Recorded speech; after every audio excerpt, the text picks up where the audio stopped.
ಇವರಿಗೆಲ್ಲ ನಮಸ್ಕಾರಗಳು. ಶ್ರೀನಿವಾಸೇತಿ ಶ್ರೇಷ್ಠದಯಾಪಾತ್ರಂ ಗುಣಾನ್ವಿತಃ ಕೌಶಿಕೋನಂತರಂಗಾರ್ಯಶ್ಚಿರಂ ವಿಜೇತಾಂ ಭುವಿ ಯಸ್ತಾತ್ಮೀಯಪರಂ ವರಪ್ರದ ಗುರೋ ವೈರಾಗ್ಯಭಾಗ್ಯೋರಥೋ ವೇದಾಂತಾಮೃತಸಾರವಂತಮನಘಾತ್ ಶ್ರೀನಿವಾಸಾತ್ ಗುರೋಃ ಶ್ರೀಶೈಲಾನ್ವಯಕೌಸ್ತುಭस्य ತನಯಂ ಶ್ರೇಯೋನಿಧೇ ಶ್ರೀನಿಧೇಃ ವಂದೇ ಸಾಧುಕಟಾಕ್ಷಕೇಳನಿಲಯಂ ಶ್ರೀಕೃಷ್ಣಸದ್ದೇಶಿಕಂ ಶ್ರೀವಾಸರಂಗಪರಕಾಲमुनित्रयाप्तलक्ष्मात्मरक्षणेति त्वैगागमान्तम् आचार्य भक्ति परिभूतमनर्घशीलं गोपालदेशकमुनिं गुरुमाश्रयामः। नारायणाख्येतिराजपदाब्जभृङ्ग श्रीवासयोगी गुरुणार्पितभारमीशे भक्त्यादिपूर्णवरदारिकृपात्तचिह्नं श्रीनिवासमुनिवर्यमहं प्रपद्ये। श्रीनारायणयोगीन्द्रवरदारिकृपाश्रयं रङ्गेशपादविनतं श्रीनिवासमुनिं भजे। श्रीमान् वेङ्कटनाथार्य कवितार्किककेसरी वेदान्ताचार्यवत्यो मे सन्निधत्तां सदा हृदि यो नित्यमच्युतपदां जयुग्मरुक्मव्यामोहतस्तरितराणि दिनाय मेने अस्मद्गुरोर्भगवतोऽस्य देकसिन्धो रामानुजस्य चरणौ शरणं प्रपद्ये।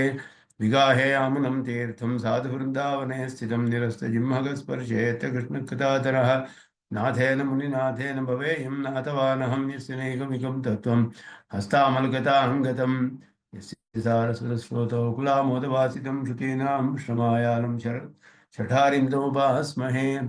वन्दे वैकुण्ठसेनान्यं देवं सूत्रवती सकं यद्वेत्र शिखरस्पन्दे विश्वमेतद्व्यवस्थितं सह धर्मचरीं शौरेः सम्मन्त्रितजगद्धितामनुग्रहमयीं वन्दे नित्यमज्ञातनिग्रहां वरदं द्वितीन्द्रकृतभाष्यार्थाय व्याख्यानेन दर्शिताः वरं सुदर्शनार्यं तं वन्दे कुरकुलाधिपं वरदं द्विरदाद्रीशं कमलायादयितं दयानिधिं सकलार्थिजनार्थितप्रदं प्रणमामि प्रणतार्तिहारिणं कृत्वा नमद्यं निगमान्तभाष्यं निराकृतं येन भयं श्रुतीनां प्रतारितानाम् अबहुश्रुतैः तं रामानुजं योगिनमाश्रयामः।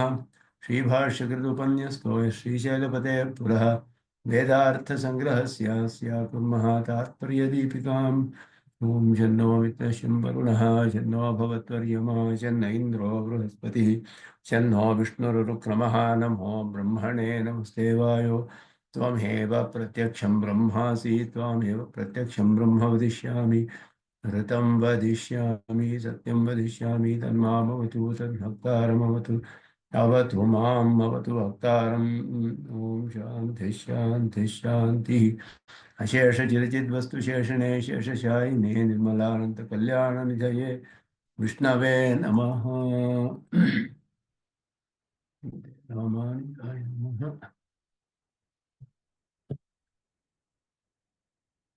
ವೇದಾರ್ಥ ಸಂಗ್ರಹದಲ್ಲಿ ಸಮತ ಸ್ಥಾಪನ ಮಾಡ್ತಾ ಇರುವಂತಹ ಭಾಗದಲ್ಲಿ ಪ್ರಕಾರಿ ಭಾವ ಅನ್ನುವ ವಿಷಯದಲ್ಲಿ ಭಾಷಿಕಾರರು ಒಂದು ಪದಾರ್ಥಕ್ಕೆ ಇನ್ನೊಂದು ಪದಾರ್ಥವು ಅಪೃಥಕ್ ಸಿದ್ಧವಾಗಿ ವಿಶೇಷಣವಾಗಿದ್ದರೆ ಒಂದು ಪದಾರ್ಥವಾಗಿದ್ದರೂ ಕೂಡ ಅದರ ಪ್ರಕಾರವಾಗಿ ಇರುವುದೇ ಅದರ ಸ್ವಭಾವವಾಗಿದ್ದರೆ ಅದನ್ನ ಮತ್ವರ್ಥೀಯ ಪ್ರತ್ಯಯವಿಲ್ಲದೆ ಸಾಮಾನಾಧಿಕರಣ್ಯದಲ್ಲಿ ಆ ಪ್ರಯೋಗದಲ್ಲಿ ಅಂತಹ ವಿಷಯಗಳನ್ನು ಉಪಯೋಗಿಸಬಹುದು ಅನ್ನೋದು ತತ್ವಮಸಿ ವ್ಯಾಖ್ಯಾನಾವಸರದಲ್ಲಿ ಹೇಳ್ತಾ ಇದ್ದಾರೆ. ಅದರಲ್ಲಿ ಇದು ಬಹಳ ಮುಖ್ಯವಾದದ್ದು. ಗುಣ ಜಾತಿಯಂತೆ ಗುಣ ಜಾತಿ ಎನ್ನುವುದು ಮುಖ್ಯವಲ್ಲ. ಯಾವುದು ಅಪೃಥಕ್ ಸಿದ್ಧವಾದ ಪ್ರಕಾರವಾಗಿಯೇ ಕಂಡು ಬರುತ್ತೋ ಅದನ್ನ ಹಾಗೆ ಶಬ್ದ ಪ್ರಯೋಗದಲ್ಲಿ ಉಪಯೋಗಿಸುವಾಗ ಮತ್ವರ್ಥೀಯ ಪ್ರತ್ಯಯವಿಲ್ಲದೆ ಹೇಳಬಹುದು ಅನ್ನೋದನ್ನ ಇಲ್ಲಿ ಹೇಳ್ತಾ ಇದ್ದಾರೆ. ಅದನ್ನ ಹೋಲ್ಸತಿ ನೋಡಿದ್ವಿ. ಯಸ್ಯ ಪುನಃ ದ್ರವ್ಯಸ್ಯ ಪೃಥಕ್ ಸಿದ್ಧಸ್ಯೈವ ಕದಾಚಿತ್ ಕ್ವಚಿತ್ ದ್ರವ್ಯಾಂತರ ಪ್ರಕಾರತ್ವಂ ಇಷ್ಯತೆ. ಒಂದು ದ್ರವ್ಯವು ಇನ್ನೊಂದು ಪದಾರ್ಥಕ್ಕೆ ಪೃಥಕ್ ಸಿದ್ಧವಾದ ವಿಶೇಷಣವಾಗಿದ್ದರೆ, ಪ್ರಕಾರವಾಗಿದ್ದರೆ, ಅಂದರೆ ಅದನ್ನು ಬೇರೆ ಮಾಡಬಹುದು. ದಂಡ ಕುಂಡಲ ಮೊದಲಾದದ್ದು ಉದಾಹರಣೆಗಳು. ತತ್ರ ಮತ್ವರ್ಥೀಯ ಪ್ರತ್ಯಯ ಇತಿ ವಿಶೇಷ. ಅಲ್ಲಿ ಬೇಕು ಮತ್ವರ್ಥೀಯ ಪ್ರತ್ಯಯವು. ಆದರೆ ಎಲ್ಲಿ ಅಪೃಥಕ್ ಸಿದ್ಧವಾಗಿರುತ್ತೆ, ಎಲ್ಲಿ ಎಂದಿಗೂ ಅಪೃಥಕ್ ಸಿದ್ಧವಾಗಿಯೇ ಇದೆಯೋ ಅಲ್ಲಿ ಮತ್ವರ್ಥೀಯ ಪ್ರತ್ಯಯವು ಬೇಕಾಗಿಲ್ಲ ಅಂತ ಹೇಳಿ, ಹಾಗೆಯೇ ಏವಮೇವ ಸ್ಥಾವರ ಜಂಗಮಾತ್ಮಕಸ್ಯ ಸರ್ವಸ್ಯ ವಸ್ತುನಃ. ಈಗ ದಾರ್ಷ್ಟಾಂತಿಕಕ್ಕೆ ಅದನ್ನು ಅನ್ವಯಿಸ್ತಾರೆ. ಪರಮಾತ್ಮನ ವಿಷಯದಲ್ಲಿ ಚೇತನಾಚೇತನ ಸ್ಥಾವರ ಜಂಗಮಾತ್ಮಕವಾದ ಎಲ್ಲ ಪದಾರ್ಥಗಳು ಕೂಡ, ಎಲ್ಲ ವಸ್ತುಗಳು ಈಶ್ವರ ಶರೀರತ್ವೇನ ತತ್ಪ್ರಕಾರತೆಯ ಏವ ಸ್ವರೂಪ ಸದ್ಭಾವ. ಅದು ಬಿಟ್ಟು ಪೃಥಕ್ಕಾದ ಸ್ಥಿತಿಯೇ ಇಲ್ಲದೆ ಇರೋದರಿಂದ ತತ್ಪ್ರಕಾರಿ ಈಶ್ವರ ಏವ ತತ್ತಚ್ಛಬ್ದೇನ ಅಭಿಧೀಯತೆ. ಈಶ್ವರನೇ ಆಯಾ ಶಬ್ದಗಳಿಂದ ಹೇಳುವುದರಲ್ಲಿ ಅದರಲ್ಲಿ ವಿರೋಧವಿಲ್ಲ. ಯಾಕೆ ಅಂದರೆ ಆ ಪದಾರ್ಥಗಳು ಅವನಿಗೆ ಎಂದಿಗೂ ಅಪೃಥಕ್ ಸಿದ್ಧವಾಗಿ ಪ್ರಕಾರವಾಗಿಯೇ ಇದೆ. ಆದ್ದರಿಂದ ಅವನ ಶರೀರವನ್ನು ಹೇಳುವ ಶಬ್ದಗಳು ಶರೀರಿಯನ್ನು ನೇರವಾಗಿ ತಿಳಿಸುತ್ತೆ. ಅಲ್ಲಿ ಬೇರೆ ಪ್ರತ್ಯಯಗಳ ಮತ್ವರ್ಥೀಯ ಪ್ರತ್ಯಯದ ಅಪೇಕ್ಷೆ ಇಲ್ಲ. ಸಮಾನಾಧಿಕರಣದಲ್ಲಿಯೂ ಕೂಡ ಹಾಗೆಯೇ ಅಂತ ಹೇಳ್ತಾರೆ. ಸಮಾನಾಧಿಕರಣ್ಯ ಪ್ರತಿಪಾದನ ಯುಕ್ತಂ. ಸಮಾನಾಧಿಕರಣ್ಯದಲ್ಲಿಯೂ ಹಾಗೆ ಪ್ರತಿಪಾದನೆ ಮಾಡುವುದರಲ್ಲಿ ವಿರೋಧವಿಲ್ಲ. ಅದನ್ನ ಹಿಂದೆಯೇ ನಾಮರೂಪ ವ್ಯಾಕರಣ ಶ್ರುತಿಕೋನದಲ್ಲಿ ವಿಸ್ತಾರವಾಗಿ ಹೇಳಲ್ಪಟ್ಟಿತು ಅಂತ ಹೇಳಿದ್ರು. ಅದಾದ ಮೇಲೆ ಮುಂದೆ ಸಂಗ್ರಹ ಮಾಡ್ತಾರೆ. ಇವಾಗ ಈ ವಿಷಯವನ್ನೆಲ್ಲ ಸಂಗ್ರಹ ಮಾಡಿ ಹೇಳ್ತಾರೆ. ಒಂದು 218 ಪುಟ ಕನ್ನಡ ಪುಸ್ತಕದಲ್ಲಿ. ಅತಃ ಪ್ರಕೃತಿ ಪುರುಷ ಮಹದಹಂಕಾರ ತನ್ಮಾತ್ರ ಭೂತ ಇಂದ್ರಿಯ ತದಾರಬ್ಧ ಚತುರ್ದಶ ಭುವನ ಆತ್ಮಕ ಬ್ರಹ್ಮಾಂಡ ತದಂತರ್ವರ್ತಿ ದೇವತಿರ್ಯಂಗ್ ಮನುಷ್ಯ ಸ್ಥಾವರಾದಿ ಸರ್ವ ಪ್ರಕಾರ ಸಂಸ್ಥಾನ ಸಂಸ್ಥಿತಂ ಕಾರ್ಯಮಪಿ ಸರ್ವಂ ಬ್ರಹ್ಮೈವ. ಇದನ್ನ ಇವಾಗ ಕಾರ್ಯಕಾರಣ ಭಾವದಲ್ಲಿ ಅನನ್ಯತ್ವ ಅನ್ನೋದು ಹೇಗೆ ಅನ್ನೋದನ್ನು ತಿಳಿಸ್ತಾರೆ. ಇಲ್ಲಿ ಪೂರ್ಣವಾಗಿ ಒಂದಕ್ಕೊಂದಕ್ಕೆ ಕಾರ್ಯಕಾರಣ ಭಾವವನ್ನೇ ಈಗ ಹೇಳಿದ್ರು. ಪ್ರಕೃತಿ ಮೂಲ ದ್ರವ್ಯ, ಪ್ರಕೃತಿ ತ್ರಿಗುಣಾತ್ಮಕವಾದದ್ದು ಅದು. ಮತ್ತೆ ಪುರುಷ, ಇಬ್ಬರು ಚೇತನರೆಲ್ಲ ನಿತ್ಯರಾದ್ದರಿಂದ ಅವರು ಕೂಡ ಎಲ್ಲರೂ ಸ್ವರೂಪದಲ್ಲಿ ಯಾವ ಬದಲಾವಣೆಯೂ ಇಲ್ಲದೆ ಸ್ವಭಾವದಲ್ಲಿ ಸಂಕೋಚ ವಿಕಾಸ ಇದೆ. ಪ್ರಕೃತಿ ಪುರುಷರಿಬ್ಬರು ಪರಮಾತ್ಮನಲ್ಲಿ ನಾಮರೂಪ ವಿಭಾಗ ಅನರ್ಹವಾದ ಸ್ಥಿತಿಯಲ್ಲಿ ಪರಮಾತ್ಮನೊಡನೆ ಸೇರಿರ್ತಾರೆ ಪ್ರಳಯದಲ್ಲಿ. ಆದ್ದರಿಂದ ಆರಂಭವಾಗುವಾಗ ಪ್ರಕೃತಿಯಲ್ಲಿ ಪರಿಣಾಮವಾಗಿ ಮಹತ್ತಾಗಿ ಅಹಂಕಾರ, ಆಮೇಲೆ ತನ್ಮಾತ್ರೆಗಳು, ಭೂತಗಳು, ಅದರಿಂದ ಇಂದ್ರಿಯಗಳು, ಇವುಗಳಿಂದ ಇದು ಮೂಲ ದ್ರವ್ಯಗಳು. ಇದೆಲ್ಲ ಜಗತ್ತಿನ ಸೃಷ್ಟಿಗೆ ಇವುಗಳಿಂದ ಸೃಷ್ಟವಾಗುವಂತಹ ಚತುರ್ದಶ ಭುವನಾತ್ಮಕ ಬ್ರಹ್ಮಾಂಡ, 14 ಭುವನಗಳಿರುವಂತಹ ಬ್ರಹ್ಮಾಂಡವು, ಅದರ ಒಳಗಡೆ ಇರುವ ಅಂತರ್ವರ್ತಿ ದೇವತಿರ್ಯಂಗ್ ಮನುಷ್ಯ ಸ್ಥಾವರಾದಿ, ಈ ಪುರುಷರೆಲ್ಲ ಇರೋದ್ರಿಂದ ಈ ಪ್ರಕೃತಿಯ ಶರೀರ ಇಂದ್ರಿಯಗಳೆಲ್ಲ ಪುರುಷರೊಡನೆ, ಒಂದೊಂದು ಪುರುಷನೊಡನೆಯೂ ಸೇರಿ ಆ ಒಂದೊಂದು ಪದಾರ್ಥವು, ಒಂದೊಂದು ಪ್ರಾಣಿಯು ಸೃಷ್ಟಿಯಾಗುತ್ತೆ. ಅಲ್ಲಿ ದೇವತಿರ್ಯಂಗ್ ಮನುಷ್ಯ ಸ್ಥಾವರ ಅನ್ನುವಂತಹ 4 ವಿಧವಾದ ಚತುರ್ವಿಧ ಸೃಷ್ಟಿ ಆಗುತ್ತೆ. ಎಲ್ಲ ಕೂಡ ಸರ್ವ ಪ್ರಕಾರ ಸಂಸ್ಥಾನ ಸಂಸ್ಥಿತಂ, ಇದೆಲ್ಲವನ್ನು ತನ್ನ ಪ್ರಕಾರವಾಗಿ ಹೊಂದಿದ್ದು ಅದೇ ಆಯಾ ರೂಪಗಳಲ್ಲಿ ಇರುವಂತಹ ಕಾರ್ಯಮಪಿ ಸರ್ವಂ ಬ್ರಹ್ಮೈವ, ಎಲ್ಲ ಕಾರ್ಯ ಜಗತ್ತು ಇದು. ಈ ದೇವತಿರ್ಯಂಗ್ ಮನುಷ್ಯ ಸ್ಥಾವರಾದಿ ಜಗತ್ತು ಯಾವುದಿದೆಯೋ 14 ಭುವನಗಳು, ಅದರಲ್ಲಿರುವಂತಹ 4 ವಿಧವಾದ ಸೃಷ್ಟಿ, ಇದೆಲ್ಲವೂ ಕಾರ್ಯಗಳು ಅಂತ ಹೇಳಲ್ಪಡುತ್ತೆ. ಎಫೆಕ್ಟ್ಸ್, ಕಾರಣದಿಂದ ಉಂಟಾಗಿರುವಂತಹದ್ದು. ಎಲ್ಲವನ್ನು ತನ್ನ ಪ್ರಕಾರವಾಗಿ ಹೊಂದಿ ಆಯಾ ರೂಪಗಳಲ್ಲಿ ಇರೋನು ಯಾರು ಅಂದ್ರೆ ಪರಮಾತ್ಮನೇ, ಎಲ್ಲಕ್ಕೂ ಆತ್ಮನಾಗಿರೋದ್ರಿಂದ ಕಾರ್ಯಮಪಿ ಸರ್ವಂ ಬ್ರಹ್ಮೈವ, ಎಲ್ಲವೂ ಬ್ರಹ್ಮ ಅಂತ ಹೇಳ್ಬೋದು. ಯಾಕೆ ಅಂದರೆ ಇವೆಲ್ಲ ಅಪೃಥಕ್ ಸಿದ್ಧವಾದ ವಿಶೇಷಣ ಆಗಿ ಅವನ ಪ್ರಕಾರವಾಗಿಯೇ ಎಂದೂ ಇರೋದ್ರಿಂದ ಅವನಿಂದ ಬೇರೆಯಾದ ಸ್ಥಿತಿಯೇ ಇಲ್ಲ. ಆದ್ದರಿಂದ ಅದೆಲ್ಲ ಆಯಾ ಶಬ್ದಗಳಿಂದ ಬ್ರಹ್ಮನನ್ನೇ ನೇರವಾಗಿ ಹೇಳಬಹುದು, ವಿರೋಧವಿಲ್ಲ. ಅಲ್ಲ, ಅದರಿಂದಲೇ ಕಾರಣಭೂತ ಬ್ರಹ್ಮ ವಿಜ್ಞಾನ ದೇವ, ಕಾರಣವಾದ ಪ್ರಕೃತಿ ಪುರುಷ ವಿಶಿಷ್ಟನಾದ ಪರಮಾತ್ಮನ ಜ್ಞಾನದಿಂದ, ಬ್ರಹ್ಮನ ಜ್ಞಾನದಿಂದ ಕಾರ್ಯವೂ ಬ್ರಹ್ಮನೇ ಆಗಿರೋದ್ರಿಂದ ಸರ್ವಂ ವಿಜ್ಞಾತಂ ಭವತಿ. ಇದು ಮುಖ್ಯವಾದ ಏಕವಿಜ್ಞಾನೇನ ಸರ್ವವಿಜ್ಞಾನ ಎನ್ನುವ ಪ್ರತಿಜ್ಞೆ. ಏಕವಿಜ್ಞಾನೇನ ಸರ್ವವಿಜ್ಞಾನಂ ಉಪಪನ್ನತರಂ, ಇದುವೇ ಸದ್ವಿದ್ಯಾ ಪ್ರಕರಣದಲ್ಲಿ ಆರಂಭದಲ್ಲಿ ಬರುವಂತಹದ್ದು. ಏಕವಿಜ್ಞಾನೇನ ಸರ್ವವಿಜ್ಞಾನಂ, ಕಾರ್ಯವು ಕಾರಣವು ಈ ರೀತಿಯಲ್ಲಿ ಅನನ್ಯತ್ವ ಅದಕ್ಕೆ. ಆದ್ದರಿಂದ ನೇರವಾಗಿ ಬ್ರಹ್ಮನಲ್ಲಿ ಸ್ವರೂಪದಲ್ಲಿಯೋ ಸ್ವಭಾವದಲ್ಲಿಯೋ ಪರಿಣಾಮವಿಲ್ಲ.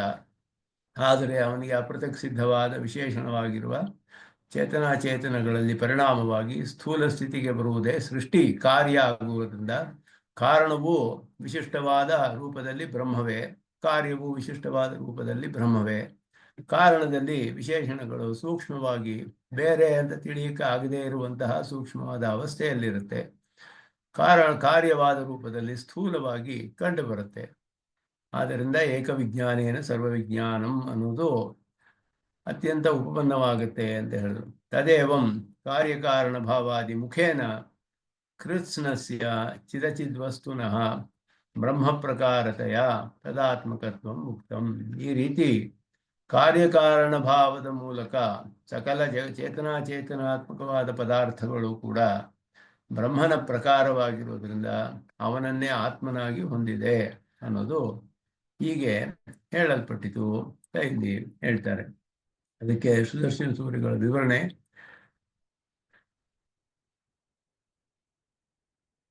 एवं उपक्रमगतम ಏಕವಿಜ್ಞಾನ ಪ್ರತಿಜ್ಞಾವಾಕ್ಯಮಪಿ ವಿಶಿಷ್ಟೈಕ್ಯಪರಂ ಇತ್ಯಾಹ. ಉಪಕ್ರಮಗತಂ ಅಂತ ಹೇಳಿದ್ರೆ ಎಲ್ಲಿ ಉಪಕ್ರಮ ಅಂತ ಹೇಳಿದ್ರೆ, ಉಪಕ್ರಮ ಅಂದ್ರೆ ಆರಂಭ. ಎಲ್ಲಿ ಉಪಕ್ರಮದಲ್ಲಿದೆ ಅಂದ್ರೆ ಛಾಂದೋಗ್ಯ ಉಪನಿಷತ್ತಿನ ಸದ್ವಿದ್ಯಾ ಪ್ರಕರಣ ಅಂತ ಹೇಳುವ 6ನೇ ಅಧ್ಯಾಯ. ಅದರಲ್ಲಿ ಉಪಕ್ರಮದಲ್ಲಿ ಆರಂಭದಲ್ಲಿ ಬರುವಂತಹ ವಿಷಯ ಏಕವಿಜ್ಞಾನೇನ ಸರ್ವವಿಜ್ಞಾನ ಅಂತ ಹೇಳೋದು. ಅದರಲ್ಲಿ ಆ ಪ್ರತಿಜ್ಞಾವಾಕ್ಯ ಅಂತ ಹೇಳೋದು, ಅದರಿಂದ ಆರಂಭಿಸುತ್ತೆ. ವಿಶಿಷ್ಟೈಕ್ಯ ಪರಂ, ಅದು ಕೂಡ ವಿಶಿಷ್ಟವಾದ ಸದೇವ ಸೌಮ್ಯ ಇದಮಗ್ರ ಆಸೀತ್ ಉತತಮ ಆದೇಶಮ ಪ್ರಾಕ್ಷ್ಯ ಏನ ಶ್ರುತೇನ ಅಶ್ರುತಂ ಶ್ರುತಂ ಭವತಿ ಅಮತಂ ಮತಂ ಭವತಿ ಅಂತ ಹೇಳಿದ್ರು. ಒಂದನ್ನು ತಿಳಿದ್ರೆ ಎಲ್ಲ ತಿಳಿಬಹುದು. ಯಾವುದು ಒಂದು ಇತ್ತು ಅಂದ್ರೆ ಸತ್ ಅನ್ನೋದೇ ಇತ್ತು, ಇದೆಲ್ಲವೂ ಸತ್ತಾಗಿತ್ತು ಅಂತ ಹೇಳಿದ್ರು. ಸದೇವ ಸೌಮ್ಯ ಇದಮಗ್ರ ಆಸೀತ್ ಅಂತ ಹೇಳಿದ್ದು. ಏಕವಿಜ್ಞಾನ ಪ್ರತಿಜ್ಞಾವಾಕ್ಯಂ ಅಂತ ಹೇಳಿದ್ರು. ಒಂದನ್ನು ತಿಳಿದ್ರೆ ಎಲ್ಲ ತಿಳಿಬಹುದು ಅನ್ನೋದು ಹೇಗೆ ಅನ್ನೋದನ್ನ ಇಲ್ಲಿ ಹೇಳ್ತಾರೆ. ಅದು ವಿಶಿಷ್ಟೈಕ್ಯ ಪರವಾದದ್ದು ಹೊರತು ಒಂದು ಅಂತ ಹೇಳಿದ್ರೆ ಬ್ರಹ್ಮನನ್ನು ಬಿಟ್ಟರೆ ಬೇರೆ ಯಾವುದು ಇರಲೇ ಇಲ್ಲ ಅಂತ ಅರ್ಥವಲ್ಲ. ವಿಶಿಷ್ಟವಾದ ಪದಾರ್ಥ ಒಂದಿತ್ತು ಅಂತ ಅರ್ಥ. ವಿಶೇಷಣಗಳಿಂದ ವಿಶಿಷ್ಟವಾದ ಒಂದು ಪದಾರ್ಥ ಇತ್ತು ಅಂತ ಅದಕ್ಕೆ ಅರ್ಥ ಮಾಡಬೇಕು. ತತ್ವಮಸಿ ಇತಿ ವಾಕ್ಯಸ್ಯ ವಿಶಿಷ್ಟೈಕ್ಯ ಪರತ್ವ ಉಪಪಾದನಾತ್. ತತ್ವಮಸಿ ವಾಕ್ಯಕ್ಕೆ ಹೀಗೆಯೇ ಅರ್ಥ ಮಾಡಬೇಕು. ಬ್ರಹ್ಮಣ ತೇಜೋಬನ್ನ ಮಾತ್ರ ಕಾರಣತ್ವೇ ಕೃತ್ಸ್ನ ಕಾರಣತ್ವಂ ಅನುಪಪನ್ನಂ ಇತಿ ತತ್ಪರಿಹಾರಾಯ ಸದ್ವಿದ್ಯಾಯಾಂ ತೇಜೋಬನ್ನ ಸೃಷ್ಟಿ ಕಥನಂ ಅನ್ಯೇಷಾಮಪಿ ಪ್ರದರ್ಶನಾರ್ಥಂ ಇತಿ ಅಭಿಪ್ರಾಯೇಣ ಪ್ರಕೃತಿ ಪುರುಷ ಇತಿ. ಸದ್ವಿದ್ಯಾ ಪ್ರಕರಣದಲ್ಲಿ ಇವಾಗ ಉಪಕ್ರಮದ ವಾಕ್ಯ ಆರಂಭಿಸಿರುವುದರಿಂದ ಆ ಪ್ರಕರಣದಲ್ಲಿ ಬರುವ ವಾಕ್ಯಗಳಿಗೆಲ್ಲ ಸರಿಯಾದ ಅರ್ಥವನ್ನು ನಾವು ಹೇಗೆ ಮಾಡಬೇಕು ಅನ್ನೋದನ್ನ ಇಲ್ಲಿ ಇದೆಲ್ಲ ಸೂಚನೆ ಮಾಡ್ತಾ ಇದ್ದಾರೆ. ಅದರಲ್ಲಿ ತೇಜೋಬನ್ನ ಸೃಷ್ಟಿ ಮಾತ್ರ ಹೇಳಲ್ಪಟ್ಟಿತ್ತು. ತೇಜೋಬನ್ನ ಅಂದ್ರೆ ತೇಜಸ್ಸು ಅಪ್ ಅನ್ನ, ಈ 3 ಶಬ್ದಗಳು ಸೇರಿ ತೇಜೋಬನ್ನ ಆಗಿದೆ. ತೇಜೋ ಅಪ್ ಅನ್ನ, ತೇಜೋಬನ್ನ ಅಪ್ ಪ್ಲಸ್ ಅನ್ನ ಹಾಕಿದ್ರೆ ಅಬನ್ನ ಆಗುತ್ತೆ, ತೇಜೋಬನ್ನ ಆಗುತ್ತೆ. ತೇಜ ಅಪ್ ಅನ್ನ ತೇಜೋಬನ್ನ ಆಗುತ್ತೆ. ತೇಜೋಬನ್ನ ಅಂತ ಹೇಳಿದ್ರೆ 3 ಸೃಷ್ಟಿ ಮಾಡಿದೆ. ಸದೇವ ಇದಮಗ್ರ ಆಸೀತ್ ತೇಜೋ ಅಸೃಜತ, ತೇಜ ಐಕ್ಷತ, ಮತ್ತು ಆಪಹ ಅಸೃಜತ, ಹೀಗೆಲ್ಲ 3 ವಿಷಯಗಳು ಹೇಳಲ್ಪಟ್ಟಿದೆ. ತೇಜಸ್ಸು ಅಪ್ಪು ಅನ್ನೋ 3 ತತ್ವಗಳು ಮಾತ್ರವೇ ಹೇಳಲ್ಪಟ್ಟಿದೆ. ಅದಕ್ಕೆ ಹಿಂದಿನ ಪದಾರ್ಥಗಳ ಸೃಷ್ಟಿ ಹೇಳಲಿಲ್ಲ ಅಲ್ಲಿ. ಅದಕ್ಕೆ ಹಿಂದೆ ಯಾವ್ಯಾವ ಪದಾರ್ಥಗಳಿತ್ತು ಅಂದರೆ ಪ್ರಕೃತಿಯಿಂದ ಆರಂಭಿಸಬೇಕು. ಪ್ರಕೃತಿಯಿಂದ ಮಹತ್ತು, ಅಹಂಕಾರ, ತನ್ಮಾತ್ರ ಇದೆಲ್ಲ ಬಂದಾಗ ಈ ಪಂಚಭೂತಗಳಲ್ಲಿ ಆಕಾಶ ವಾಯು ಆದಮೇಲೆ ತೇಜಸ್ಸು ಅಪ್ಪು ಅನ್ನ ಬರುತ್ತೆ. ಅಲ್ಲಿಯವರೆಗೂ ಅದನ್ನು ಹೇಳಲಿಲ್ಲ. ಛಾಂದೋಗ್ಯದಲ್ಲಿ, ತೈತಿರೀಯದಲ್ಲಿ ಹೇಳಿದೆ, ಬೇರೆ ಕಡೆಯಲ್ಲಿ ಹೇಳಿದೆ. ಆದ್ದರಿಂದ ಇದು ಪ್ರಳಯ ಪ್ರಕರಣ ಹೇಳುವಂತಹ ಸುಬಾಲೋಪನಿಷತ್ತಿನಲ್ಲಿ ಹೇಳಿದೆ. ಆದ್ದರಿಂದ ಸರ್ವಶಾಖ ಪ್ರತ್ಯಯದಿಂದ ನಮಗೆ ಇದೆಲ್ಲವೂ ಕೂಡ ಮೊದಲು ಸೃಷ್ಟಿಯಾಗಿ ಆಮೇಲೆ ತೇಜಸ್ಸು ಸೃಷ್ಟಿಯಾಯಿತು ಅನ್ನೋದು ನಾವು ತಿಳಿದುಕೊಳ್ಬೇಕು ಸರ್ವಶಾಖ ಪ್ರತ್ಯಯದಿಂದ. ಅದನ್ನ ಇಲ್ಲಿ ಹೇಳ್ತಾರೆ. ಅದು ಪ್ರದರ್ಶನಾರ್ಥ ಅಂದ್ರೆ ಮಿಕ್ಕಿದ ಯಾಕೆ ಅದು ಮಾತ್ರ ಹೇಳಿದೆ ಅಂದರೆ ಮಿಕ್ಕಿದ್ದು ಸೃಷ್ಟಿಯಾಗಿದೆ, ಇದು ಸೂಚನೆ ಮಾಡುತ್ತೆ, ಇದೆಲ್ಲ ಆಗಿದೆ ಅಂತ ತಿಳಿಸುತ್ತೆ ಅಷ್ಟೇ. ಇದು ಹೊರತು ಇದಿಷ್ಟೇ ಅಂತ ಅರ್ಥವಲ್ಲ. ತದ್ವಿದ್ಯಾಯಾಮ್ ತೇಜೋಬನ್ನ ಸೃಷ್ಟಿ ಕಥನಂ ಅನ್ಯೇಷಾಮಪಿ ಪ್ರದರ್ಶನಾರ್ಥ. ಮಿಕ್ಕಿದ್ದು ಸೃಷ್ಟಿಯಾಗಿದೆ ಅನ್ನೋದನ್ನ ಎಲ್ಲವನ್ನೂ ಎಲ್ಲ ಕಡೆಯೂ ಹೇಳೋದಿಲ್ವಲ್ಲ ಶ್ರುತಿ. ಆದ್ದರಿಂದ ಕೆಲವು ಕಡೆ ಕೆಲವು ಹೇಳುತ್ತೆ, ಬೇರೆ ಕಡೆ ಅನುಕ್ತಂ ಅನ್ಯತೋ ಗ್ರಾಹ್ಯಂ ಅಂತ ನ್ಯಾಯ ಹೇಳದೆ ಇರೋದನ್ನ ಇನ್ನೊಂದು ಕಡೆಯಿಂದ ತಗೊಳ್ಬೇಕು. ಅನುಕ್ತಂ ಅನ್ಯತಃ ಗ್ರಾಹ್ಯಂ, ಇಲ್ಲಿ ಹೇಳದೆ ಇರೋದು ಬೇರೆ ಕಡೆ ಹೇಳಿದ್ರೆ ಅದನ್ನು ಇದನ್ನು ಸೇರಿಸ್ಕೊಳ್ಬೇಕು. ಆ ರೀತಿ ಆ ದೃಷ್ಟಿಯಿಂದ ಪ್ರಕೃತಿ ಪುರುಷ ಅಂತ ಹೇಳ್ತಾ ಇದ್ದಾರೆ. ದೇವತೆರಿಯಂ ಮನುಷ್ಯಸ್ಥ ಅವರಾದಿ ಸರ್ವ ಪ್ರಕಾರ ಸಂಸ್ಥಾನ ಸಂಸ್ಥಿತಂ. 4 ವಿಧ ಸೃಷ್ಟಿ ಎಲ್ಲವೂ ಅವನ ಪ್ರಕಾರವಾಗಿಯೇ ಇತ್ತು. ಆದಿ ಅಂತ ಹೇಳಿದ್ರು. ದೇವ, ತಿರ್ಯಂಗ್, ಮನುಷ್ಯ, ಸ್ಥಾವರ, ಆದಿ ಅಂತ ಹೇಳಿದ್ರು. 4 ವಿಧ ಸೃಷ್ಟಿ ಮಾತ್ರ ತಾನೇ ಇರೋದು. ಆದಿ ಅಂದ್ರೆ ಮೊದಲಾದ, ಮತ್ತೆ ಎಟ್ಸೆಟ್ರಾ ಅಂತ ಹೇಳೋ ಹಾಗೆ ಇನ್ನೇನಿದೆ ಅದರಲ್ಲಿ ಅಂತ ಹೇಳಿದ್ರೆ, ದೇವತಿರ್ಯಗಾದಿಷು ಅವಾಂತರ ಜಾತಿ ಭೇದ ವಿವಕ್ಷಿತ. ಅವುಗಳಲ್ಲಿ ಅವಾಂತರ ಭೇದಗಳು ಬೇಕಾದಷ್ಟು ಇದೆ. ದೇವಜಾತಿಯಲ್ಲಿಯೇ ಯಕ್ಷ, ಗಂಧರ್ವ ಮೊದಲಾದವರೆಲ್ಲ ದೇವಜಾತಿಗೆ ಸೇರಿದವರು. ಆದ್ದರಿಂದ ಅವರುಗಳೆಲ್ಲ ಎಲ್ಲವೂ ಅವಾಂತರ ಭೇದಗಳು ಬೇಕಾದಷ್ಟಿದೆ. ದೇವತಿರಿಯಂ, ಮನುಷ್ಯ, ಸ್ಥಾವರ, ಆದಿ ಇತಿ ಕಾರ್ಯ ವಿಶೇಷಣ, ಎಲ್ಲ ಕಾರ್ಯಗಳು ಹೇಳಲ್ಪಟ್ಟಿದೆ ಇಲ್ಲಿಂದ. ಸರ್ವ ಪ್ರಕಾರ ಸಂಸ್ಥಾನ ಸಂಸ್ಥಿತಂ ಅಂದರೆ ನಾನಾ ವಿಧ ಸಂಸ್ಥಾನ ವಿಶಿಷ್ಟಂ ಇತ್ಯರ್ಥ. ಎಲ್ಲವನ್ನೂ ತನ್ನ ಸಂಸ್ಥಾನವಾಗಿ ಇದ್ದವನು ಅಂತ ಅರ್ಥ. ಅಂದ್ರೆ ಎಲ್ಲವನ್ನು ತನ್ನ ರೂಪವಾಗಿ ಆ ರೂಪಗಳಿಂದ ವಿಶಿಷ್ಟನಾದವನು ಅಂತ ಅರ್ಥ. ಅನೇಕ ವಿಧವಾದ ರೂಪಗಳಿಂದ ವಿಶಿಷ್ಟನಾದವನು. ಪ್ರಾಣಿ, ಚೇತನ ಪದಾರ್ಥಗಳು ಬೇರೆ ಬೇರೆ ರೂಪದಲ್ಲಿದೆ. ಮನುಷ್ಯ ಮೊದಲಾದದ್ದು ಆಯಾ ಸಂಸ್ಥಾನಗಳಿಂದ ವಿಶಿಷ್ಟನಾದವನು ಅಂತ ಅರ್ಥ. ಯದ್ವಾ ದೇವಮನುಷ್ಯಾದಿ ಶಬ್ದ ಭಾವಪ್ರಧಾನ ದೇವಮನುಷ್ಯತ್ವಾದಿ ಸರ್ವಪ್ರಕಾರ ಯಸ್ಯ ತತ್ ದೇವಮನುಷ್ಯ ತಿರ್ಯಕ್ ಸ್ಥಾವರಾದಿ ಸರ್ವಪ್ರಕಾರಂ ಹೇಳಿದ್ರು. ದೇವಮನುಷ್ಯ, ದೇವತ್ವ, ಮನುಷ್ಯತ್ವ ಮೊದಲಾದದನ್ನ ಹೇಳ್ಬೋದು. ದೇವತ್ವ, ಮನುಷ್ಯತ್ವಾದಿ ಸರ್ವ ಪ್ರಕಾರ ಯಸ್ಯ ಅಂತ ಹೇಳ್ಬಿಟ್ಟು ಅವನಿಗೆ ದೇವತ್ವ ಅನ್ನೋದು ಉಂಟಾಗುತ್ತೆ. ದೇವಜಾತಿ ಅಂತ ತಿಳ್ಕೊಳ್ಬೋದು, ರೂಪ ಅಂತ ತಿಳ್ಕೊಬೋದು. ಪ್ರಾಣಿಗಳು ಎಲ್ಲವೂ ಅವನಿಗೆ ಬಿಟ್ಟು ಯಾವ ಪದಾರ್ಥವೂ ಇಲ್ಲದೆ ಇರೋದ್ರಿಂದ ಹಾಗೆ ಎಲ್ಲವನ್ನು ತನ್ನ ಪ್ರಕಾರವಾಗಿ ಹೊಂದಿರುವವನು ಅಂತ ಅದರಿಂದ ತಿಳಿದು ಬರುತ್ತೆ. ತದೇವ ಸಂಸ್ಥಾನಂ ಅಪೃಥಕ್ ಭೂತ ಧರ್ಮ. ಅದುವೇ ಸಂಸ್ಥಾನ ಅಂತ ಹೇಳಿದ್ರೆ ಅಪೃಥಕ್ ಸಿದ್ಧವಾದ ಧರ್ಮ. ಅದು ಆದತೇನ ಸಂಸ್ಥಿತಂ ವಿಶಿಷ್ಟಂ, ಅವುಗಳಿಂದ ವಿಶಿಷ್ಟನಾದವನು. ಅವುಗಳನ್ನೆಲ್ಲ ತನ್ನ ಅಪೃಥಕ್ ಸಿದ್ಧವಾದ ಧರ್ಮವಾಗಿ ಇದ್ದವನು. ದೇವತ್ವ ಜಾತಿ ವಿಶಿಷ್ಟನಾಗಿ ಇದ್ದ ಅವನು. ಅದು ಅಪೃಥಕ್ ಸಿದ್ಧವಾದ ಧರ್ಮ ಅವನಿಗೆ. ಹಾಗೆ ಇದ್ದ ಅನ್ನೋದು ತಿಳಿಯುತ್ತೆ ಅಲ್ಲಿ. ಆದ್ದರಿಂದ ಇಲ್ಲಿ ಸಂಗ್ರಹವಾಗಿ ಹೇಳೋದು ವಿಶಿಷ್ಟಮೇವ ಕಾರಣಂ ತದೇವ ಕಾರ್ಯಂ. ವಿಶಿಷ್ಟವಾದ ಪದಾರ್ಥವೇ ಕಾರ್ಯಕಾರಣಗಳಲ್ಲಿ ವಿಶಿಷ್ಟ ರೂಪದಲ್ಲಿ ಕಾರ್ಯಕಾರಣ.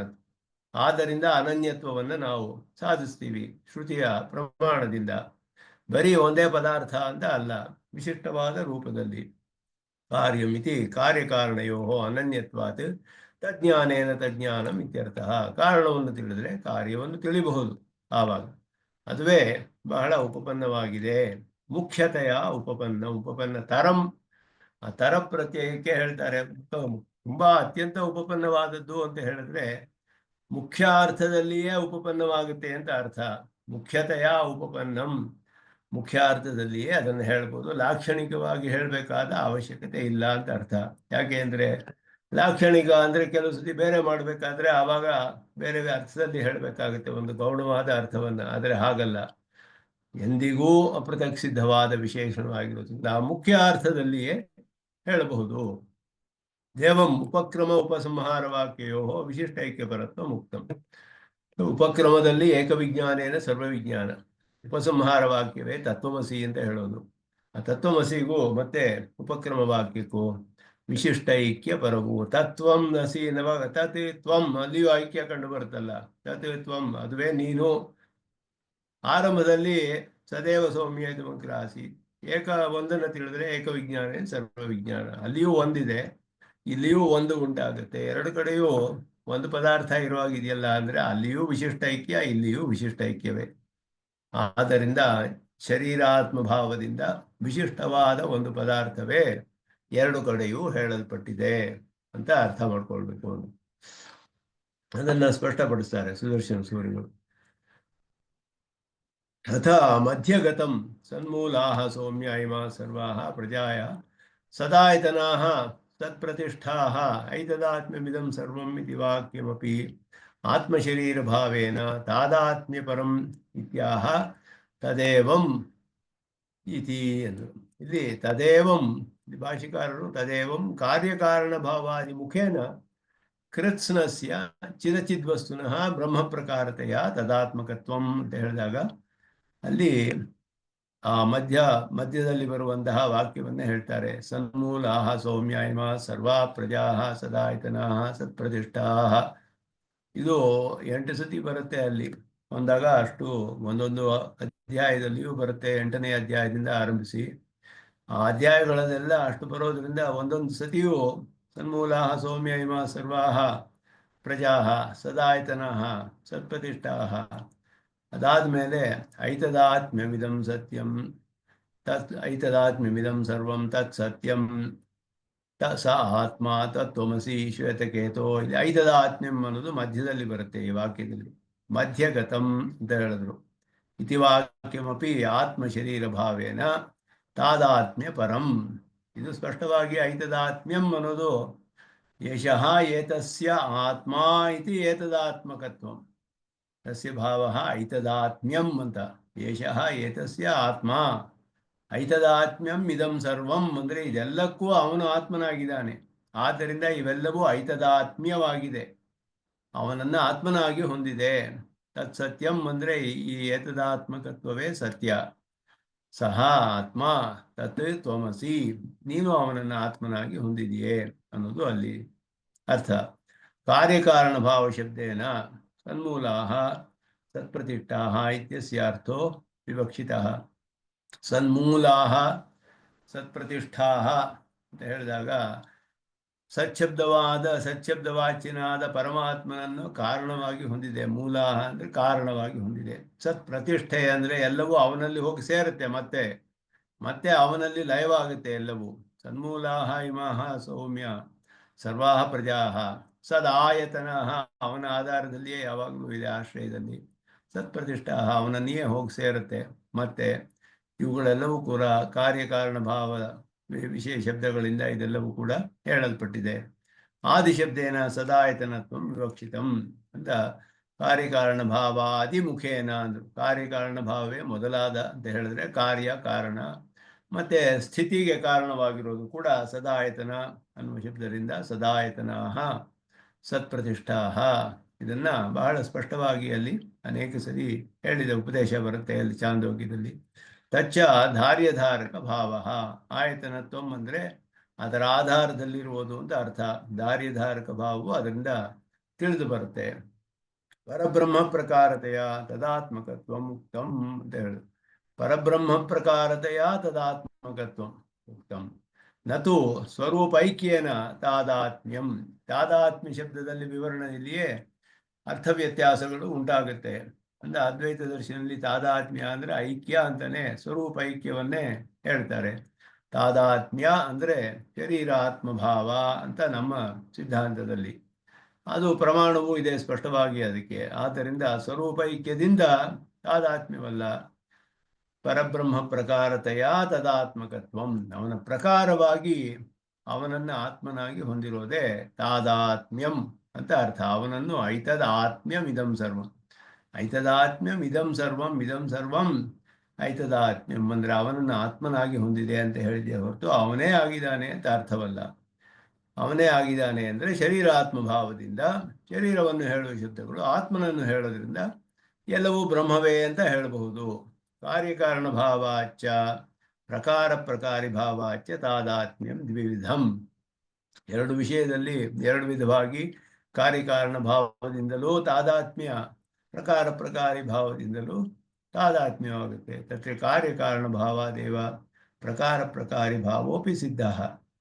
ಕಾರ್ಯಕಾರಣ ಭಾವದಿಂದ ಅದು ಪ್ರಕಾರ ಪ್ರಕಾರಿ ಭಾವವು ಇಲ್ಲಿ ಸಿದ್ಧಿಸುತ್ತೆ. ಯಾಕೆ ಅಂದರೆ ಅಪೃಥಕ್ ಸಿದ್ಧವಾದ ವಿಶೇಷಣವಾಗಿರೋದ್ರಿಂದ. ಆದ್ದರಿಂದ ಇದು ಹೇಗೆ ಅಂತ ಹೇಳಿದ್ರೆ ಬ್ರಹ್ಮಾತ್ಮಕ ತದಾತ್ಮಕ ಅಂದರೆ ಒಂದು ಘಟವು ಮೃದಾತ್ಮಕ ಅಂತ ಹೇಳ್ತೀವಿ. ಮೃದಾತ್ಮಕೋ ಘಟಃ ಅಂತ ಹೇಳುವಾಗ ಮಣ್ಣೆ ಅದು ಅಂತ ಅರ್ಥ. ಅಲ್ಲಿ ಶರೀರಾತ್ಮ ಭಾವ ಹೇಳೋದಿಲ್ಲ, ಮೃದಾತ್ಮಕೋ ಘಟಃ ಅಂತ ಹೇಳ್ಬಿಟ್ಟು. ಹಾಗಲ್ಲ, ಇಲ್ಲಿ ಚೇತನಾಚೇತನಗಳು ಪದಾರ್ಥಗಳಾಗಿದ್ದಾರೆ. ಅಲ್ಲಿ ಘಟತ್ವ ಅನ್ನೋದು ಕೇವಲ ಜಾತಿ. ಆ ಜಾತಿಯನ್ನ ಅದು ಜಾತಿ ಆದ್ದರಿಂದ ಪದಾರ್ಥವಲ್ಲ ಅಲ್ಲಿ. ಆದರೆ ಬ್ರಹ್ಮ ಜಗತ್ತಿನ ವಿಷಯದಲ್ಲಿ ಚೇತನಾಚೇತನಗಳು ಪದಾರ್ಥಗಳಾಗಿದೆ. ಆದ್ದರಿಂದ ಇಲ್ಲಿ ಬ್ರಹ್ಮಾತ್ಮಕ ಅಂದರೆ ಶರೀರಾತ್ಮ ಭಾವದಿಂದಲೇ ಹೇಳಬೇಕು, ಇಲ್ಲದೆ ಹೋದರೆ ವಿರೋಧ ಬರುತ್ತೆ. ವಿಶಿಷ್ಟಸ್ಯೈವ ಕಾರ್ಯತ್ವ ಕಾರಣತ್ವ ಯೋಗಾತ್. ವಿಶಿಷ್ಟವಾದ ಪದಾರ್ಥವೇ ಕಾರ್ಯಕಾರಣ. ಅದರಿಂದ ಅಂತಃಪ್ರವಿಶ್ಯ ಧಾರಕತ್ವೇನ ನಿಯಂತೃತ್ವೇನ ಸ್ಥಿತಿ ಹೇತುತ್ವಾಚ. ಶರೀರದ ಲಕ್ಷಣ ಇದು. ಅಂತಃಪ್ರವಿಶ್ಯ ಧಾರಕತ್ವೇನ ನಿಯಂತ್ರತ್ವೇನ ಸ್ಥಿತಿ ಹೇತುತ್ವಾಚ, ಧಾರಣೆ ಮಾಡಿ ನಿಯಮನ ಮಾಡಿಕೊಂಡು ಸ್ಥಿತಿಗೆ ಕಾರಣವಾಗಿರೋದ್ರಿಂದಲೂ ಅಂತ ಪ್ರವಿಷ್ಟ ಶಾಸ್ತ್ರ ಜನಾನಾಂ ಸರ್ವಾತ್ಮ. ಶಾಸ್ತ್ರ ಅನ್ನೋದು ಶಾಸನವನ್ನು ಮಾಡ್ತಾನೆ, ನಿಯಮನವನ್ನು ಮಾಡ್ತಾನೆ ಅಂತ ಹೇಳುತ್ತೆ. ಆದ್ದರಿಂದ ಸನ್ಮೂಲಾಹ ಇತ್ಯಾದಿ ವಾಕ್ಯೆ ಉಭಯ ವಿಧಂ ತಾದಾತ್ಮ್ಯಂ ಅಭಿಪ್ರೇತಂ ಇತಿ ಗ್ರಂಥಾಭಿಪ್ರಾಯ. ಸನ್ಮೂಲಾಹ ಅನ್ನುವ ವಾಕ್ಯದಲ್ಲಿ ಎರಡು ವಿಧವಾದ ತಾದಾತ್ಮ್ಯವು ಹೇಳಲ್ಪಟ್ಟಿದೆ. ಕಾರ್ಯಕಾರಣ ಭಾವ, ಪ್ರಕಾರಿ ಭಾವ ಎರಡೂ ಇದೆ. ಕಾರಣವೂ ವಿಶಿಷ್ಟವಾದ ಬ್ರಹ್ಮವೇ, ಕಾರ್ಯವೂ ವಿಶಿಷ್ಟವಾದ ಬ್ರಹ್ಮವೇ. ಎಲ್ಲ ಅವಸ್ಥೆಗಳಲ್ಲಿಯೂ ಚೇತನಾಚೇತನಗಳು ಅವನಿಗೆ ಪ್ರಕಾರವಾಗಿಯೇ ಇದೆ. ಎರಡು ವಿಧದಲ್ಲಿಯೂ ತಾದಾತ್ಮ್ಯವು ಹೇಳಲ್ಪಡುತ್ತೆ. ಸರ್ವಂ ಕಲ್ವಿದಂ ಬ್ರಹ್ಮ ತಜ್ಜಲಾನಿತ್ಯಸ್ಯಾಪಿ ಅಯಮೇವ ಅರ್ಥ. ಇದು ಕೂಡ ಹಾಗೆಯೇ ಶಾಂಡಿಲ್ಯ ವಿದ್ಯೆ ಅಂತ ಅದರಲ್ಲಿ ಬರೋದು. ಸರ್ವಂ ಕಲ್ವಿದಂ ಬ್ರಹ್ಮ ತಜ್ಜಲಾನಿತಿ ಶಾಂತ ಉಪಾಸೀತಾನ್. ಸರ್ವಂ ಕಲ್ವಿದಂ ಬ್ರಹ್ಮ ಶ್ರುತಿ ಹೇಗೆ ಸ್ಪಷ್ಟವಾಗಿ ತಿಳಿಸುತ್ತೆ ಈ ವಾಕ್ಯಗಳು, ಎಲ್ಲವೂ ಬ್ರಹ್ಮವೇ ಅಂತ ಹೇಳಿ ತಜ್ಜಲಾನ್, ಜ ಲ ಅನ ಮೂರು ಶಬ್ದಗಳು ಸೇರಿ ಅಲ್ಲಿ ಜಲಾನ್ ಆಗಿದೆ. ಜ ಲ ಅನ ಅಂದ್ರೆ ಜಾಯತೆ ಲೀಯತೆ ಅನಿತಿ ಅಂತ ಅರ್ಥ. ಅನಿತಿ ಅಂದ್ರೆ ಅದರಲ್ಲಿಯೇ ವಾಸ ಮಾಡುತ್ತೆ ಅಂತ ಅರ್ಥ, ಅದರ ಆಶ್ರಯವಾಗಿದೆ. ಸದಾಯತನಾಹ ಅಂತ ಹೇಳಿದ್ದು. ಜಾಯತೆ ಅನ್ನೋದು ಸನ್ಮೂಲಾಹ ಅನ್ನೋದು, ಲೀಯತೆ ಅನ್ನೋದು ಸತ್ಪ್ರತಿಷ್ಠಾಹ ಅನ್ನೋದು, ಅನಿತಿ ಅನ್ನೋದು ಸದಾಯತನ. ಅಡಿಯನ್ ಸ್ವಾಮಿ ಒಂದು ಸಂಶಯ ಕೇಳ್ಬೋದಾ? ಕೇಳಿ ಕೇಳಿ ಕೇಳಿ. ಇವಾಗ ಒಂದು சேத்தனனோட குணம் பிரம்மத்துக்கு பிரகாரமா ஆகுமா? சேத்தனோனே குணமும் பிரகாரமே சேத்தனன மூலகமாக பிரகாரம்.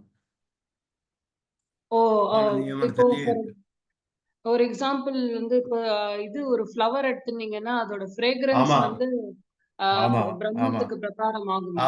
டைரக்டா ஆகுமா இல்ல த்ரூ தி ஃப்ளவரா? த்ரூ தி ஃப்ளவர் டைரக்டாவும் கூட பண்ணலாம், நேராவும் பண்ணலாம், பதார்த்தத்து மூலகமாகவும் பண்ணலாம். பிராணிகள்ல எல்லாம் பதார்த்தத்து மூலகமாக பண்றான் பகவான். அந்த பதார்த்தத்து சுபாவம் அவனோட நியமனத்திலேயே அதுவும் கூட இருக்கு. இப்போ திரிகுணாத்மகம், இப்போ சத்வரஜஸ் தமசுகள் இருக்கு. சத்துவம் அதிகமா இருக்கு, அந்த சத்துவ குணம் இவனோட அதீனத்துல இருக்கா, பரமாத்மாவோட அதீனத்துல இருக்கான்னா அந்த மூணு குணங்கள் பதார்த்தங்களோட குணங்களையும் அவன் தான் நியமனம் பண்றான். பதார்த்தத்து மூலகமாகவும் பண்றான், நேராவும் பண்ணலாம், அவனுக்கு சக்தி இருக்கு. ஆனா பிராணிகளுக்கு பதார்த்தத்து மூலகமாக கர்ம பலம் கொடுத்து அது மூலகமாக பண்றான். ஆகாஷி சப்த குணம் முதலானதெல்லாம் பகவானோட அந்த பதார்த்தத்து மூலகமாக அவனோட நியமனத்திலேயே இருக்கு அதெல்லாமே. ಅದರಿಂದ ಹಿಂಗೆ ಇಲ್ಲಿ ಸರ್ವಂ ಕಲ್ವಿದಂ ಬ್ರಹ್ಮ ತಜ್ಜಲಾನ್ ಅಂತ ಹೇಳುವಾಗ ತತ್ ಜ ಲ ಅನ ಅದು ತದಾ ಸತ್ ಸನ್ಮೂಲಾಹ ಸದಾಯತನಾಹ ಸತ್ಪ್ರತಿಷ್ಠಾಹ ಈ ಅರ್ಥವನ್ನೇ ಇಲ್ಲಿಯೂ ಹೇಳಲ್ಪಟ್ಟಿದೆ, ತಜ್ಜಲಾನ್ ಅಂತ ಹೇಳಿ. ಆದ್ದರಿಂದ ಅವನಿಂದ ಸೃಷ್ಟಿ ಸ್ಥಿತಿ ಲಯಗಳು, ಆದರೆ ಎಲ್ಲವೂ ಅವನೇ ಅಂತ ಹೇಳಿದ್ರೆ ಸೃಷ್ಟಿಯೂ ಅವನೇ, ಸೃಷ್ಟಿ ಮಾಡುವವನು ಅವನೇ ಸೃಷ್ಟಿಸಲ್ಪಟ್ಟ ಪದಾರ್ಥಗಳು ಅವನೇ ಆಗಿದ್ದಾನೆ. ಅವನಲ್ಲಿಯೇ ಎಲ್ಲ ಜೀವನ ಮಾಡುತ್ತೆ, ಅವನ ಆಧಾರದಲ್ಲಿಯೇ ಇದೆ, ಎಲ್ಲವೂ ಅವನೇ ಆಗಿದ್ದಾನೆ. ಎಲ್ಲ ಅರ್ಥಗಳಿಗೂ ವಿರೋಧವಿಲ್ಲದೆ ಹೇಳಬೇಕಾದ್ರೆ ಪ್ರಕಾರಿ ಭಾವದಿಂದ ತಾದಾತ್ಮ್ಯ ಹೇಳಬೇಕು ಅನ್ನೋದು ಸ್ಪಷ್ಟವಾಗಿ ನಮಗೆ ತಿಳಿಯುತ್ತೆ ಅದರಲ್ಲಿ. ಆದ್ದರಿಂದ ಇಲ್ಲಿ ಸ್ವರೂಪೈಕ್ಯ ಹೇಳಿದ್ರೆ ವಿರೋಧ ಬರುತ್ತೆ. ಬ್ರಹ್ಮನಿಗೆ ಪರಿಣಾಮವಿಲ್ಲ ಅನ್ನೋದು ಎಷ್ಟೋ ವಾಕ್ಯಗಳು ತಿಳಿಸುತ್ತೆ. ಆದ್ದರಿಂದ ಸ್ವರೂಪೈಕ್ಯವಲ್ಲ ಅನ್ನೋದು ತಿಳಿಯುತ್ತೆ. ಮತ್ತೆ ಚಿರಚಿತ್ತುಗಳೆಲ್ಲ ನಿತ್ಯವಾದ ಪದಾರ್ಥಗಳು ಅನ್ನೋದು ತಿಳಿದು ಬರುತ್ತೆ. ಆದ್ದರಿಂದ ಅದರಲ್ಲಿ ಮೂಲ ಪ್ರಕೃತಿ ಎನ್ನುವ ಅವಸ್ಥೆಯಲ್ಲಿ ನಿತ್ಯವಾಗಿರೋದ್ರಿಂದ ಅದಕ್ಕೆ ನಾಶ ಅನ್ನೋದಿಲ್ಲ, ಸ್ವರೂಪ ನಾಶವಿಲ್ಲ, ಸ್ವರೂಪದಲ್ಲಿ ಬದಲಾವಣೆ ಆಗುತ್ತೆ. ಚೇತನರಿಗೂ ನಾಶವಿಲ್ಲ. ಇದನ್ನೆಲ್ಲ ವಿರೋಧವಿಲ್ಲದ ಹಾಗೆ ಹೇಳಬೇಕು ಅಂದ್ರೆ ಪ್ರಕಾರಿ ಭಾವದಿಂದ, ಕಾರ್ಯಕಾರಣ ಭಾವದಿಂದ ತಾದಾತ್ಮ್ಯ ಅನ್ನೋದನ್ನ ಹೇಳಿದ್ರೆ ಎಲ್ಲಿಯೂ ವಿರೋಧ ಬರೋದಿಲ್ಲ ಅನ್ನೋದನ್ನ ಸ್ಪಷ್ಟಪಡಿಸ್ತಾರೆ ಅಲ್ಲಿ. ನಂತರ ನನುಚ ಪರಸ್ಯ ಬ್ರಹ್ಮಣಃ ಸ್ವರೂಪೇಣ ಪರಿಣಾಮಾಸ್ಪದತ್ವಂ ನಿರ್ವಿಕಾರ ನಿರವಧ್ಯ ಶ್ರುತಿ ವ್ಯಾಕೋಪ ಪ್ರಸಂಗೇನ ನಿವಾರಿತಂ ಹೇಳುದು. ಸ್ವರೂಪೇಣ ಪರಿಣಾಮಾಸ್ಪದತ್ವಂ, ನಿರ್ವಿಕಾರ ನಿರವಧ್ಯ ಶ್ರುತಿ ವ್ಯಾಕೋಪ ಪ್ರಸಂಗೇನ ನಿವಾರಿತಂ ಅಂತ ಈ ಶ್ರುತಿಗಳಿಗೆ ಪರಸ್ಪರ ವಿರೋಧ ಇಲ್ಲ ಎಲ್ಲಿಯೂ ಕೂಡ. ಆದ್ದರಿಂದ ಸ್ವರೂಪದಲ್ಲಿ ಪರಿಣಾಮ ಆಗೋದು ಅಂತ ಹೇಳಿದ್ರೆ ಶ್ರುತಿ ನಿರ್ವಿಕಾರ ಶ್ರುತಿ ಇದೆ, ವಿಕಾರವಿಲ್ಲ ಅವನಿಗೆ ಅಂತ ಹೇಳೋದು, ನಿರವಧ್ಯ ದೋಷವಿಲ್ಲ ಅಂತ ಹೇಳುವ ಶ್ರುತಿ ಇದೆ. ಆ ಶ್ರುತಿಗಳಿಗೆ ವಿರೋಧ ಬರೋದ್ರಿಂದ ಇದನ್ನ ಪರಿಹಾರ ಮಾಡಿದ್ರು.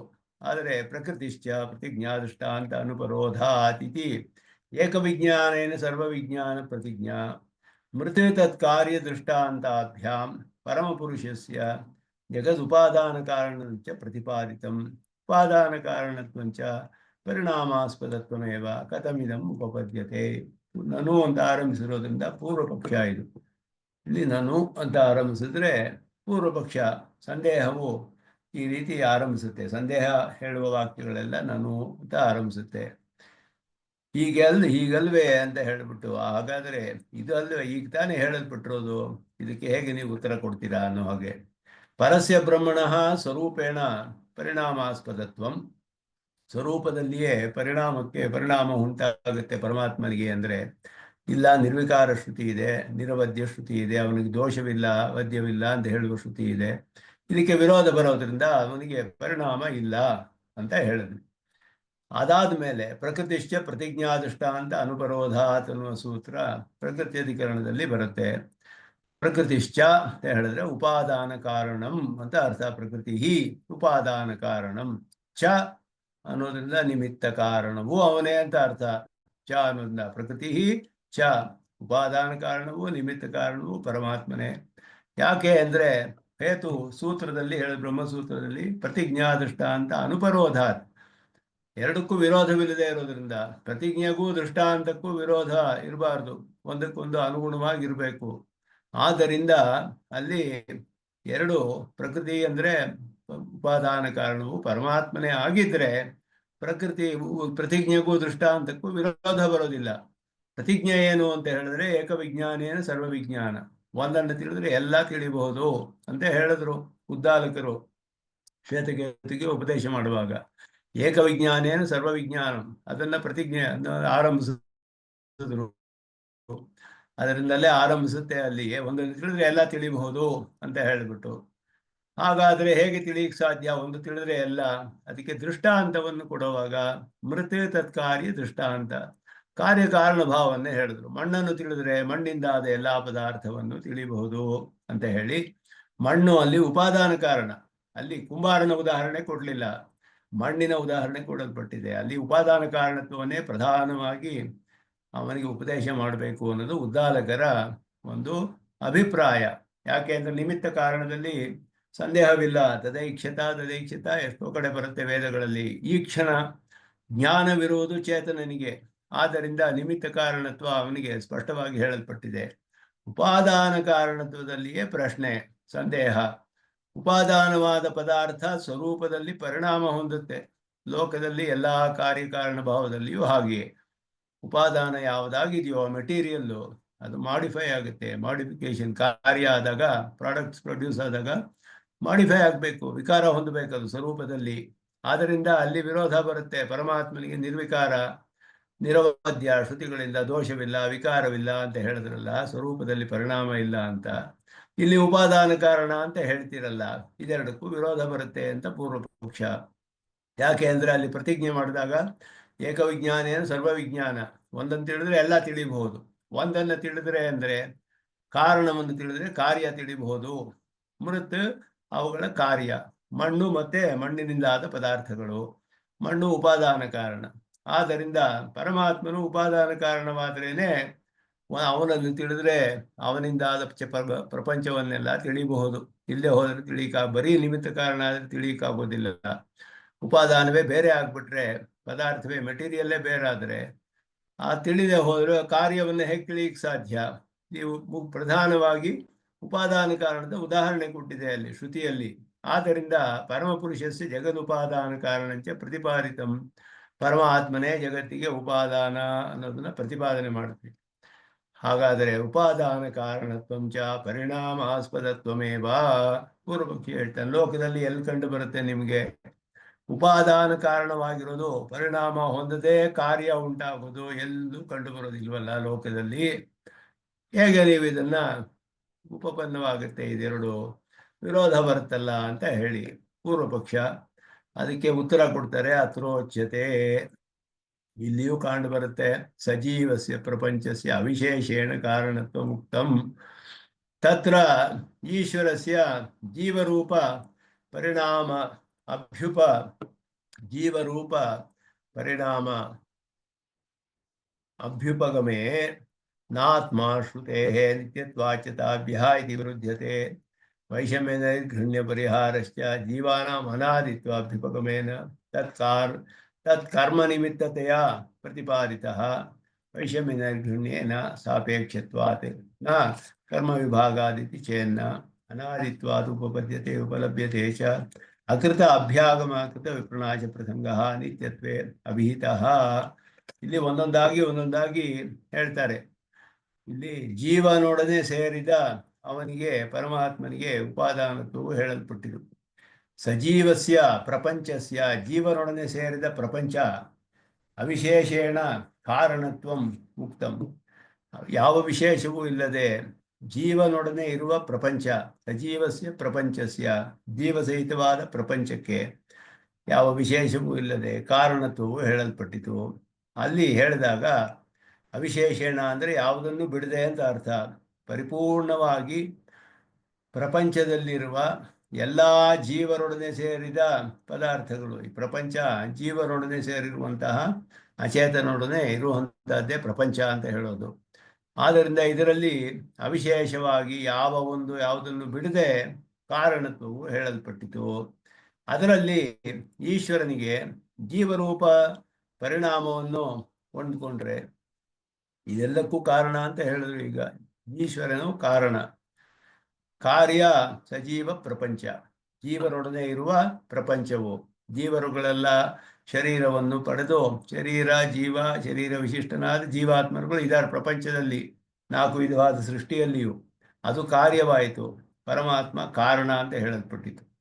ಈಗ ಅವನೇ ಉಪಾದಾನ ನಿಮಿತ್ತ ಅಂತ ನಾವು ಹೇಳ್ತೀವಿ, ಶ್ರುತಿ ಹೇಳಿದೆ ಹಾಗೆ. ಹಾಗಾದರೆ ಪರಮಾತ್ಮನಿಗೆ ಪರಿಣಾಮವಾಗಿ ಜೀವನು ಪ್ರಪಂಚವೂ ಆಗಬೇಕು. 2 ವಿಷಯ ಇದೆ ಇಲ್ಲಿ. ಜೀವಾತ್ಮನು ಪ್ರಪಂಚ ಅಂದರೆ ಅಚೇತನ, ಜೀವಾತ್ಮರಿರುವ ಪ್ರಪಂಚ ಅಂದರೆ ಜೀವನು ಅಚೇತನ, ಅಚೇತನದಿಂದ ಸಂಬಂಧ ಹೊಂದಿರುವ ಜೀವಾತ್ಮ ಇದ್ದಾನೆ. ಪರಮಾತ್ಮನಿಗೆ ಇಲ್ಲಿ ಉಪಾದಾನ ಕಾರಣ ಹೇಳಿದ್ರೆ ಪರಮಾತ್ಮ ಜೀವನಾಗಿಯೂ ಪರಿಣಾಮ ಹೊಂದಬೇಕು, ಅಚೇತನವಾಗಿಯೂ ಪರಿಣಾಮ ಹೊಂದಬೇಕು. 2 ರೀತಿಯಲ್ಲಿ ಪರಿಣಾಮ ಹೇಳಬೇಕಾಗುತ್ತೆ. ಜೀವನವಾಗಿ ಪರಿಣಾಮ ಹೊಂದದ ಅಂತ ಒಪ್ಕೊಂಡ್ರೆ ಏನು ಬರುತ್ತೆ ವಿರೋಧ? ನಾತ್ಮ ಶ್ರುತೇಃ ನಿತ್ಯತ್ವಾಚ್ಯತಾಭ್ಯಃ ಇತಿ ವಿರುದ್ಧತೆ. ಜೀವನಿಗೆ ಉತ್ಪತ್ತಿಯೇ ಇಲ್ಲ ಅಂತ ಶ್ರುತಿ ಬ್ರಹ್ಮಸೂತ್ರದಲ್ಲಿ ಹೇಳ್ತಾರೆ. ನ ಆತ್ಮ ಉತ್ಪದ್ಯತೆ, ಆತ್ಮನಿಗೆ ಉತ್ಪತ್ತಿ ಇಲ್ಲ. ಅಜೋ ನಿತ್ಯ ಶಾಶ್ವತೋಯಂ ಪುರಾಣ, ಅಜಃ ಜನ್ಮರಹಿತನಾದವನು, ನಿತ್ಯನಾದವನು, ಅಂತವೂ ಇಲ್ಲ ಅವನಿಗೆ, ಆದ್ಯಂತವಿಲ್ಲದವನು. ಆದ್ದರಿಂದ ಅವನು ನಿತ್ಯತ್ವವೂ ಹೇಳಲ್ಪಟ್ಟಿದೆ, ಅವನಿಗೆ ಉತ್ಪತ್ತಿಯೂ ಇಲ್ಲ. ಶ್ರುತಿ ಸ್ಪಷ್ಟವಾಗಿ ಅದನ್ನು ಹೇಳುತ್ತೆ. ಇದಕ್ಕೆ ವಿರೋಧ ಬರುತ್ತೆ. ಆತ್ಮರೂಪದಿಂದ ಅವನಿಗೆ ಪರಿಣಾಮವಾಗಿದೆ ಅಂತ ಹೇಳಿದ್ರೆ ಅದಿಲ್ಲಿ ಹೇಳ್ತಾರೆ ಈಶ್ವರಸ್ಯ ಜೀವ ರೂಪ ಪರಿಣಾಮ ಅಭ್ಯುಪಗಮೆ, ಜೀವರೂಪದಿಂದ ಅವನು ಪರಿಣಾಮ ಹೊಂದುತ್ತಾನೆ ಅಂತ ಹೇಳಿದ್ರೆ ಈ ಶ್ರುತಿಗಳಿಗೆಲ್ಲ ವಿರೋಧ ಬರುತ್ತೆ. ಇದು ಬ್ರಹ್ಮಸೂತ್ರದಲ್ಲಿ ಸ್ಥಾಪಿಸಲ್ಪಟ್ಟಿದೆ. ವೈಷಮ್ಯ ನೈರ್ಘಣ್ಯ ಪರಿಹಾರಶ್ಚ ಜೀವಾನಾಂ ಅನಾದಿತ್ವ ಅಭ್ಯುಪಗಮೇನ ತತ್ಕರ್ಮ ನಿಮಿತ್ತತೆಯ ಪ್ರತಿಪಾದಿತಃ. ವೈಷಮ್ಯ ನೈರ್ಗುಣ್ಯ, ಹಾಗಾದರೆ ಜೀವರೂಪದಲ್ಲಿ ಪರಿಣಾಮ ಹೊಂದುತ್ತಿಲ್ಲ, ನಿತ್ಯನಾಗಿದ್ದಾನೆ ಅಂತ ಹೇಳಿದ್ರೆ ಜೀವರುಗಳೆಲ್ಲ ನಿತ್ಯ ಅಂದರೆ ಮತ್ತೆ ಕೆಲವರಿಗೆ ದುಃಖ ಕೆಲವರಿಗೆ ಸುಖ ಎಲ್ಲ ಬರುತ್ತಲ್ಲ, ಪರಮಾತ್ಮ ಯಾಕೆ ಹೀಗೆ ಸೃಷ್ಟಿ ಮಾಡಬೇಕು ಇವುಗಳನ್ನೆಲ್ಲ ಅಂತ ಹೇಳಿದ್ರೆ ವೈಷಮ್ಯ ಉಂಟಾಗುತ್ತೆ. ಅಂದರೆ ಇದರಲ್ಲಿ ಡಿಫ್ರೆನ್ಸಸ್ಸು, ಒಬ್ಬರಿಗೆ ಹೆಚ್ಚು ಒಬ್ಬರಿಗೆ ಕಡಿಮೆ, ಸುಖ ದುಃಖ ಧನ ಇರುತ್ತೆ, ಇಲ್ಲವರು ಇರೋದಿಲ್ಲ, ಮೊದಲಾದ್ದೆಲ್ಲ ಆರೋಗ್ಯವಿರುತ್ತೆ, ಆರೋಗ್ಯವಿರೋದಿಲ್ಲ, ಎಷ್ಟೋ ವೈಷಮ್ಯಗಳಿದೆಯಲ್ಲ. ಒಬ್ಬ ಮನುಷ್ಯನಾಗ್ತಾನೆ, ಒಬ್ಬ ದೇವನಾಗ್ತಾನೆ, ಒಬ್ಬ ಪ್ರಾಣಿ ಆಗ್ತಾನೆ. ಮತ್ತೆ ನೈರ್ಘಣ್ಯ ಅಂತ ಹೇಳಿ ನಿಷ್ಕರುಣೆ ಅಂತ ಉಂಟಾಗುತ್ತೆ. ಕೆಲವರಿಗೆ ಯಾಕೆ ದುಃಖವೇ ಕೊಡಬೇಕು ಅವನು, ಈ ರೀತಿಯೆಲ್ಲ ದೋಷಗಳು ಬರುತ್ತಲ್ಲ ಅಂತ ಹೇಳಿದ್ರೆ ಜೀವಾತ್ಮರುಗಳು ಅನಾದಿ ಆದ್ದರಿಂದ ಅವರ ಕರ್ಮವೂ ಅನಾದಿ. ಜೀವಾನಾಂ ಅನಾದಿತ್ವ ಅಭ್ಯುಪಗಮೇನ ತತ್ಕರ್ಮ ನಿಮಿತ್ತತೆಯ, ಅವರು ಅನಾದಿ ಆದ್ದರಿಂದ ಅನಾದಿಯಾದ ಅವರ ಕರ್ಮದ ಕಾರಣ ಈ ರೀತಿ ವೈಷಮ್ಯ ಉಂಟಾಗಿದೆ ಲೋಕದಲ್ಲಿ, ಬೇರೆ ಬೇರೆ ರೀತಿಯಲ್ಲಿ ಸೃಷ್ಟಿಯಾಗಿರೋದು. ಅದು ವೈಷಮ್ಯನೇ ನ ಸಾಪೇಕ್ಷತ್ವಾತ್ ಸೂತ್ರದಲ್ಲಿ ನ ಕರ್ಮ ವಿಭಾಗಾದಿತಿ ಚೇತ್ ನ ಅನಾದಿತ್ವಾದ್ ಉಪಪದ್ಯತೆ ಚ ಉಪಲಭ್ಯತೆ ಚ. ಇದು ಕರ್ಮ ಅವಿಭಾಗಾದಿತಿ ಸೃಷ್ಟಿಯ ಮೊದಲು ಏನೂ ಇರಲಿಲ್ಲ. ಸದೇವ ಸೌಮ್ಯ ಇದಮಗ್ರಾಸೀತ್ ಏಕಮೇವ ಅದ್ವಿತೀಯಂ. ಹಿಂಗೆ ಹೇಳಿರುವಾಗ ಕರ್ಮವೇ ಇರಲಿಲ್ವಲ್ಲ ಅಲ್ಲಿ. ಕರ್ಮ ವಿಭಾಗ ಎಲ್ಲಿತ್ತು ಅಲ್ಲಿ? ಒಂದೇ ಇತ್ತು, ಯಾವುದು ಎರಡನೇ ಇರಲೇ ಇಲ್ಲ. ಅದು ಸತ್ತು ಒಂದೇ ಇತ್ತು, ಎರಡನೇದೇ ಇರಲಿಲ್ಲ ಅಂದಾಗ ಕರ್ಮ ಎಲ್ಲಿಂದ ಬಂತು? ಕರ್ಮ ವಿಭಾಗವೂ ಇರಲಿಲ್ವಲ್ಲ ಇಲ್ಲಿ. ನಾ ಕರ್ಮ ಅವಿಭಾಗಾತ್ ಇರಲೇ ಇರೋದ್ರಿಂದ ಜೀವನೇ ಬೇರೆ ಅಂತಾನೆ ಹೇಳೋಕ್ಕಾಗಲ್ಲ. ಅವನ ಕರ್ಮ ಎಲ್ಲಿಂದ ಬಂತು ಅಲ್ಲಿ? ನಾಮರೂಪವೇ ಇಲ್ಲದೆ ಇರಲಿಲ್ವಲ್ಲ ಅಂತ ಹೇಳಿದ್ರೆ ಕರ್ಮವು ಅನಾದಿಯಾದದ್ದು. ಅದು ಎಂದಿಗೂ ಎಲ್ಲೂ ಹೋಗೋದಿಲ್ಲ, ಯಾವಾಗಲೂ ಇದ್ದೇ ಇರುತ್ತೆ. ಇವನ್ ಜೀವಾತ್ಮ ಮೋಕ್ಷೋಪಾಯ ಅನುಷ್ಠಾನ ಮಾಡಿ ಕಳೆದುಕೊಳ್ಳಬೇಕು, ಕರ್ಮಗಳು ಇದ್ದೇ ಇರುತ್ತೆ ಅವರವರಿಗೆ. ಅನಾದಿಯಾದ ಜೀವನು ಅನಾದಿ ಆದ್ದರಿಂದ ಕರ್ಮವು ಅನಾದಿ ಅನ್ನೋದು ಉಪಪನ್ನವಾಗುತ್ತೆ. ಹಾಗೆಯೇ ತಿಳಿದು ಕೂಡ ಬರುತ್ತೆ. ಉಪಲಭ್ಯತೆ ಚ, ಶಾಸ್ತ್ರವು ಹಾಗೆ ತಿಳಿಸುತ್ತೆ ಸ್ಪಷ್ಟವಾಗಿ ಅಂತ ಹೇಳಿ ಅಕೃತ ಅಭ್ಯಾಗಮ ಕೃತ ವಿಪ್ರಣಾಶ ಪ್ರಸಂಗಶ್ಚ ಅನಿತ್ಯತ್ವೇ ಅಭಿಹಿತ. ಜೀವಾತ್ಮರು ಅನಿತ್ಯರಾಗ್ಬಿಟ್ರೆ ಆವಾಗ ಏನಾಗುತ್ತೆ? ಸೃಷ್ಟಿಯಾದರೆ ಅಂದರೆ ಒಬ್ಬ ಸೃಷ್ಟಿಯಾಗ್ತಾನೆ, ಅವನ ಮನುಷ್ಯನಾಗಿ ಇನ್ನೊಬ್ಬ ಪ್ರಾಣಿಯಾಗಿ ಸೃಷ್ಟಿ ಆಗಬೇಕಾದ್ರೆ ಇವನು ಯಾವ ಕರ್ಮದಿಂದ ಇವನಿಗೆ ಪ್ರಾಣಿ ದೇಹ ಬಂತು ಅಂತ ಪ್ರಶ್ನೆ ಬರುತ್ತೆ. ಇವನು ಮಾಡದೇ ಇರುವ ಕರ್ಮ ಹೊಸದಾಗಿ ಸೃಷ್ಟಿಯಾದರೆ, ಕರ್ಮವೇ ಮೊದಲು ಇರಲಿಲ್ಲ ಅಂದರೆ ಪ್ರಾಣಿಯಾಗಿ ಸೃಷ್ಟಿಯಾಗೋದೇ ಉಪಪನ್ನವಾಗೋದಿಲ್ಲ. ಯಾಕೆ ಅಂದರೆ ಅವನಿಗೆ ತುಂಬ ಪಾಪ ಮಾಡಿದರೆ ಆ ಥರ ಜನ್ಮ ಬರಬೇಕು. ಈ ಪಾಪ ಯಾರು ಮಾಡಿದ್ರು? ಇವನು ಮಾಡದೇ ಇರೋ ಪಾಪಕ್ಕೆ ಇವನಿಗೆ ಪ್ರಾಣಿ ಜನ್ಮ ಬರುತ್ತೆಯೇ?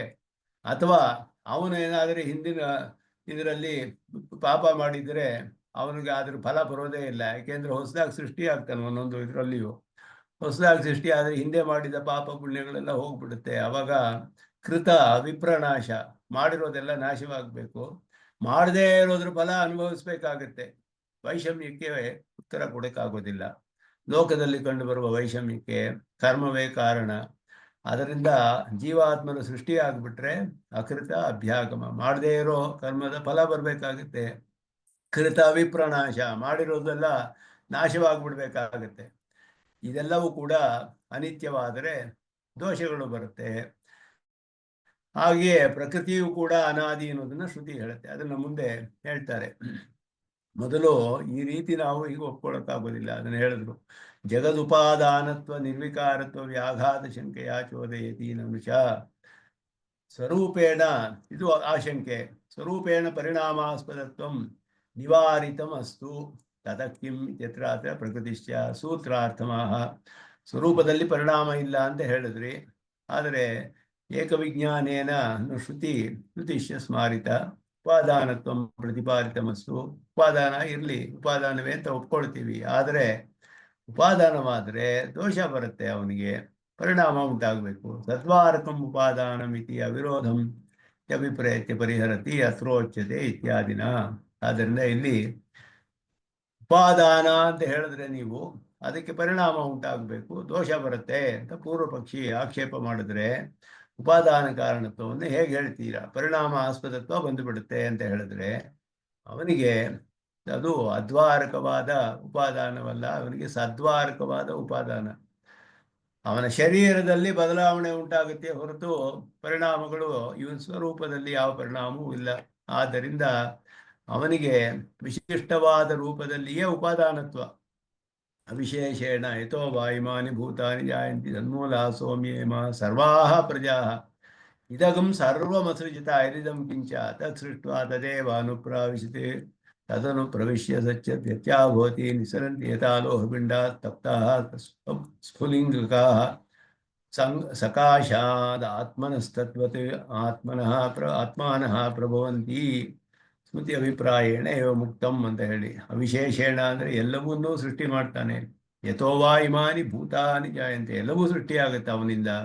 ಸನ್ಮೂಲಾಹ ಸರ್ವಾಹ ಪ್ರಜಾಹ, ಎಲ್ಲ ಪ್ರಜೆಗಳು ಅವನಿಂದಲೇ ಸೃಷ್ಟಿಯಾದವರು.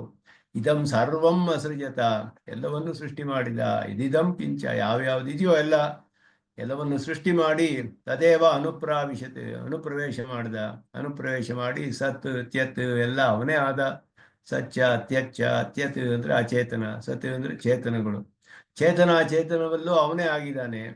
ನಿಸ್ಸರಂತಿ ಯಥಾ ಲೋಹಪಿಂಡಾತ್ ತಪ್ತಾಹ, ಒಂದು ಕಾದ ಕಬ್ಬಿಣದಿಂದ ಅದರಿಂದ ಹೇಗೆ ಕಿಡಿಗಳು ಸ್ಫುಲಿಂಗಕ ಕಿಡಿಗಳು ಅಂತ, ಕಿಡಿಗಳು ಹೇಗೆ ಬರುತ್ತೋ ಚೆನ್ನಾಗಿ ಕಾದ ಕಬ್ಬಿಣದಿಂದ ಕೆಂಪು ಬೋಲ್ಟನ್ ಅಂತ ಹೇಳ್ತೀವಿ, ಹಾಗೆ ಕಾದು ಬಿಟ್ರೆ ಕಿಡಿಗಳು ಬರುತ್ತೆ ಅದರಿಂದ. ಆ ರೀತಿಯಲ್ಲಿ ಆತ್ಮನಃ ಸಕಾಶಾತ್ ಆತ್ಮಾನಃ ಪ್ರಭವಂತಿ, ಆ ಪರಮಾತ್ಮನಿಂದ ಜೀವಾತ್ಮರುಗಳೆಲ್ಲ ಉಂಟಾಗ್ತಾರೆ ಅಂತ ಹೇಳಿದೆ. ಈ ಶ್ರುತಿಗಳೆಲ್ಲ ಅಭಿಪ್ರಾಯವನ್ನು ಹೇಳಿ ಅವಿಶೇಷೇಣ ಅಂತ ಹೇಳಿದ್ರು. ಅಲ್ಲಿ ಚೇತನಾಚೇತನ ಪದಾರ್ಥಗಳು ಎಲ್ಲವೂ ಸಜೀವಸ್ಯ ಪ್ರಪಂಚಸ್ಯ ಅವಿಶೇಷೇಣ ಕಾರಣತ್ವ ಮುಕ್ತಂ, ಎಲ್ಲಕ್ಕೂ ಅವನೇ ಕಾರಣ. ಜೀವರೂಪೇಣ ಪರಿಣಾಮಾಭ್ಯುಕಮಯ ದೂಷಣಮಾಹ, ಜೀವರೂಪದಲ್ಲಿ ಅವನು ಪರಿಣಾಮ ಹೊಂದುತ್ತಾನೆ ಅಂದರೆ ಅದರಲ್ಲಿ ದೋಷ ಉಂಟಾಗುತ್ತೆ. ಯಾವುದೋ ಪ್ರಕಾಶರು ನಿಜವಾಗಿಯೂ ಪರಿಣಾಮ ಅಂತ ಹೇಳಿದ್ರು, ಅದರಲ್ಲಿ ದೋಷ ಇಲ್ಲ. ಅಂದರೆ ಪರಿಣಾಮ ಹೇಳಕ್ಕಾಗೋದಿಲ್ಲ ಅಂತ ಹೇಳಿಬಿಟ್ಟು ಇಲ್ಲದೇ ಇರುವಂತಹ ಒಂದು ಮಿಥ್ಯೆಯಾದ ಅವಿದ್ಯೆಯ ಕಾರಣದಿಂದ ಜೀವರೂಪ ಬಂದಿದೆ ಅಂತ ಹೇಳಿದ್ರು. ಯಾಕೆ ಅಂದರೆ ಜೀವರೂಪ ಪರಿಣಾಮ ಆಗೋದು ಹೇಳೋಕ್ಕೆ ಸಾಧ್ಯವಿಲ್ಲ ಇಲ್ಲದೆ ಹೋದರೆ ಅಂತ, ಅವಿದ್ಯೆ ಎನ್ನುವ ಒಂದು ಮಿಥ್ಯೆಯಾದಿಂದ ಹೇಳಿದ್ರು. ಭಾಸ್ಕರ್ ಹೇಳಿದ್ರು ಪ್ರಪಂಚ ಅನ್ನೋದು ಸತ್ಯ, ಜೀವರೂಪ ಅನ್ನೋದು ಮಿಥ್ಯೆ. ಪ್ರಪಂಚ ಸತ್ಯವಾದ ಒಂದು ಉಪಾಧಿಯಿಂದ ಜೀವಭಾವ ಬಂದಿದೆ, ಜೀವನ ಸೃಷ್ಟಿ ಹೇಳೋದಿಲ್ಲ, ಯಾರು ಹೇಳೋದಕ್ಕೆ ಇಷ್ಟವಿಲ್ಲ. ಆದ್ದರಿಂದ ನಾವು ಜೀವನ ಸೃಷ್ಟಿ ಹೇಳೋದಿಲ್ಲ. ಆದರೆ ಅವನ ಶರೀರ, ಅವನ ಸ್ವಭಾವದಲ್ಲಿ ವ್ಯತ್ಯಾಸವಾಗುತ್ತೆ ಜೀವರಿಗೆ. ಪರಮಾತ್ಮನಲ್ಲಿ ಶರೀರ ರೂಪದಲ್ಲಿ ಪರಿಣಾಮ ಉಂಟಾಗುತ್ತೆ. ಪ್ರಕೃತಿಯೂ ನಿತ್ಯವೇ, ಜೀವಾತ್ಮರೂ ನಿತ್ಯವೇ. ಪ್ರಕೃತಿಯಲ್ಲಿ ಸ್ವರೂಪದಲ್ಲಿಯೇ ಪರಿಣಾಮ, ಜೀವಾತ್ಮರುಗಳಿಗೆ ಸ್ವಭಾವದಲ್ಲಿ ಪರಿಣಾಮ. ಹೀಗೆ ಆದ್ದರಿಂದ ಪರಮಾತ್ಮನಿಗೆ ಎರಡೂ ಅಪೃಥಕ್ ಸಿದ್ಧವಾದ ವಿಶೇಷಣವಾಗಿ ಶರೀರಾತ್ಮ ಭಾವದಿಂದ ಎಲ್ಲವೂ ಉಪಪನ್ನವಾಗುತ್ತೆ. ಆ ರೀತಿ ನಾವು ಶ್ರುತಿ ಪ್ರಮಾಣಗಳಿಂದಲೇ ಸ್ಥಾಪನೆ ಮಾಡ್ತಾರೆ ಭಾಷಿಕಾರರು. ಆದ್ದರಿಂದ ಜೀವನನ್ನು ಹೋಗಿ ಆ ಪರಿಣಾಮ ಆಗ್ಬಿಟ್ರೆ ಆವಾಗ ದೋಷಗಳು ಬರುತ್ತೆ. ಅಜತ್ವ ನಿತ್ಯತ್ವ ಶ್ರುತಿ ವಿರೋಧ, ಅಜತ್ವ ನಿತ್ಯತ್ವ ಶ್ರುತಿ ವಿರೋಧ, ವೈಷಮ್ಯ ನೈರ್ಗುಣ್ಯ ಪರಿಹಾರ ವಿರೋಧ. ವೈಷಮ್ಯವಿಲ್ಲ ನೈರ್ಗುಣ್ಯವಿಲ್ಲ ಅಂತ ಹೇಳಿದ್ರಲ್ಲ, ಅದಕ್ಕೆ ವಿರೋಧ ಬರುತ್ತೆ. ವೈಷಮ್ಯ ಪಾರ್ಶಿಯಾಲಿಟಿ, ಕ್ರೂಯಲ್ಟಿ ಎಲ್ಲ ಬಂದ್ಬಿಡುತ್ತೆ. ಪರಮಾತ್ಮನಿಗೆ ಯಾವ ದೋಷವೂ ಇಲ್ಲ, ನಿರವಧ್ಯ ಅಂತ ಹೇಳುತ್ತೆ ಶ್ರುತಿ. ಆದ್ದರಿಂದ ಅದಕ್ಕೆಲ್ಲ ಕಾರಣ ಅವರವರ ಕರ್ಮವೇ. ಅಕೃತ ಅಭ್ಯಾಗಮ ಕೃತ ವಿಪ್ರಣಾಶ ಪ್ರಸಂಗಶ್ಚ ದೂಷಣ, ಇದೆಲ್ಲ ಕೂಡ ದೋಷ ಬರುತ್ತೆ ಅದರಲ್ಲಿ. ಇಲ್ಲಿ ಅಕೃತ ಅಭ್ಯಾಗಮ ಅನ್ನೋದನ್ನ ವಿವರಿಸ್ತಾರೆ ಏನು ಅಂತ ಹೇಳ್ಬಿಟ್ಟು. ಹೇಳಿದ್ರೆ ಅಹೇತುಕ ಫಲ ಪ್ರಾಪ್ತಿ, ಯಾವ ಕಾರಣವೂ ಇಲ್ಲದೆ ನಾವು ಮಾಡದೇ ಇರುವ ಕರ್ಮಕ್ಕೆ ಫಲ ಅನುಭವಿಸ್ಬೇಕಾಗತ್ತೆ. ಕಾರಣವೇ ಇಲ್ಲದೆ ನಾವು ಯಾಕೆ ದುಃಖ ಬರಬೇಕು? ಹೊಸದಾಗಿ ಸೃಷ್ಟಿ ಆದರೆ ದುಃಖ ಸೃಷ್ಟಿಯಾಗುವಾಗಲೇ ಹೇಗೆ ಬರುತ್ತೆ ಅವನಿಗೆ? ಕೃತ ವಿಪ್ರಣಾಶ, ಕೃತಸ್ಯ ಕರ್ಮಣಃ ನಿಷ್ಫಲತ್ವಂ. ಆದ್ದರಿಂದ ನಾತ್ಮ ಶ್ರುತೇ ಇತ್ಯಾದಿನ ಶ್ರುತಿ ವಿರೋಧ ಉಕ್ತ. ಶ್ರುತ್ಯರ್ಥಾಪತ್ತಿ ವಿರೋಧ ವೈಷಮ್ಯ ಇತ್ಯಾದಿನ. ಅರ್ಥಾಪತ್ತಿ ಅಂತ ಹೇಳಿದ್ರೆ ಶ್ರುತಿ ಅರ್ಥಾಪತ್ತಿ ಅನ್ನೋದು ಒಂದು ಪ್ರಮಾಣ. ಅರ್ಥಾಪತ್ತಿ ಅನ್ನೋದು ಒಂದನ್ನ ನೋಡಿ ಅದನ್ನ ಊಹೆ ಮಾಡಬೇಕು. ಆ ರೀತಿ ಅದನ್ನ ಶ್ರುತಿಯಲ್ಲಿಯೂ ಕೂಡ ಹಂಗೆಯೇ ಕಂಡು ಬರುತ್ತೆ. ಶ್ರುತಿ ಅರ್ಥಾಪತ್ತಿ. ವೈಷಮ್ಯ ಅಂದ್ರೆ ಇಲ್ಲಿ ವೈಷಮ್ಯಗಳು ಕಂಡು ಬರ್ತಾ ಇದೆ.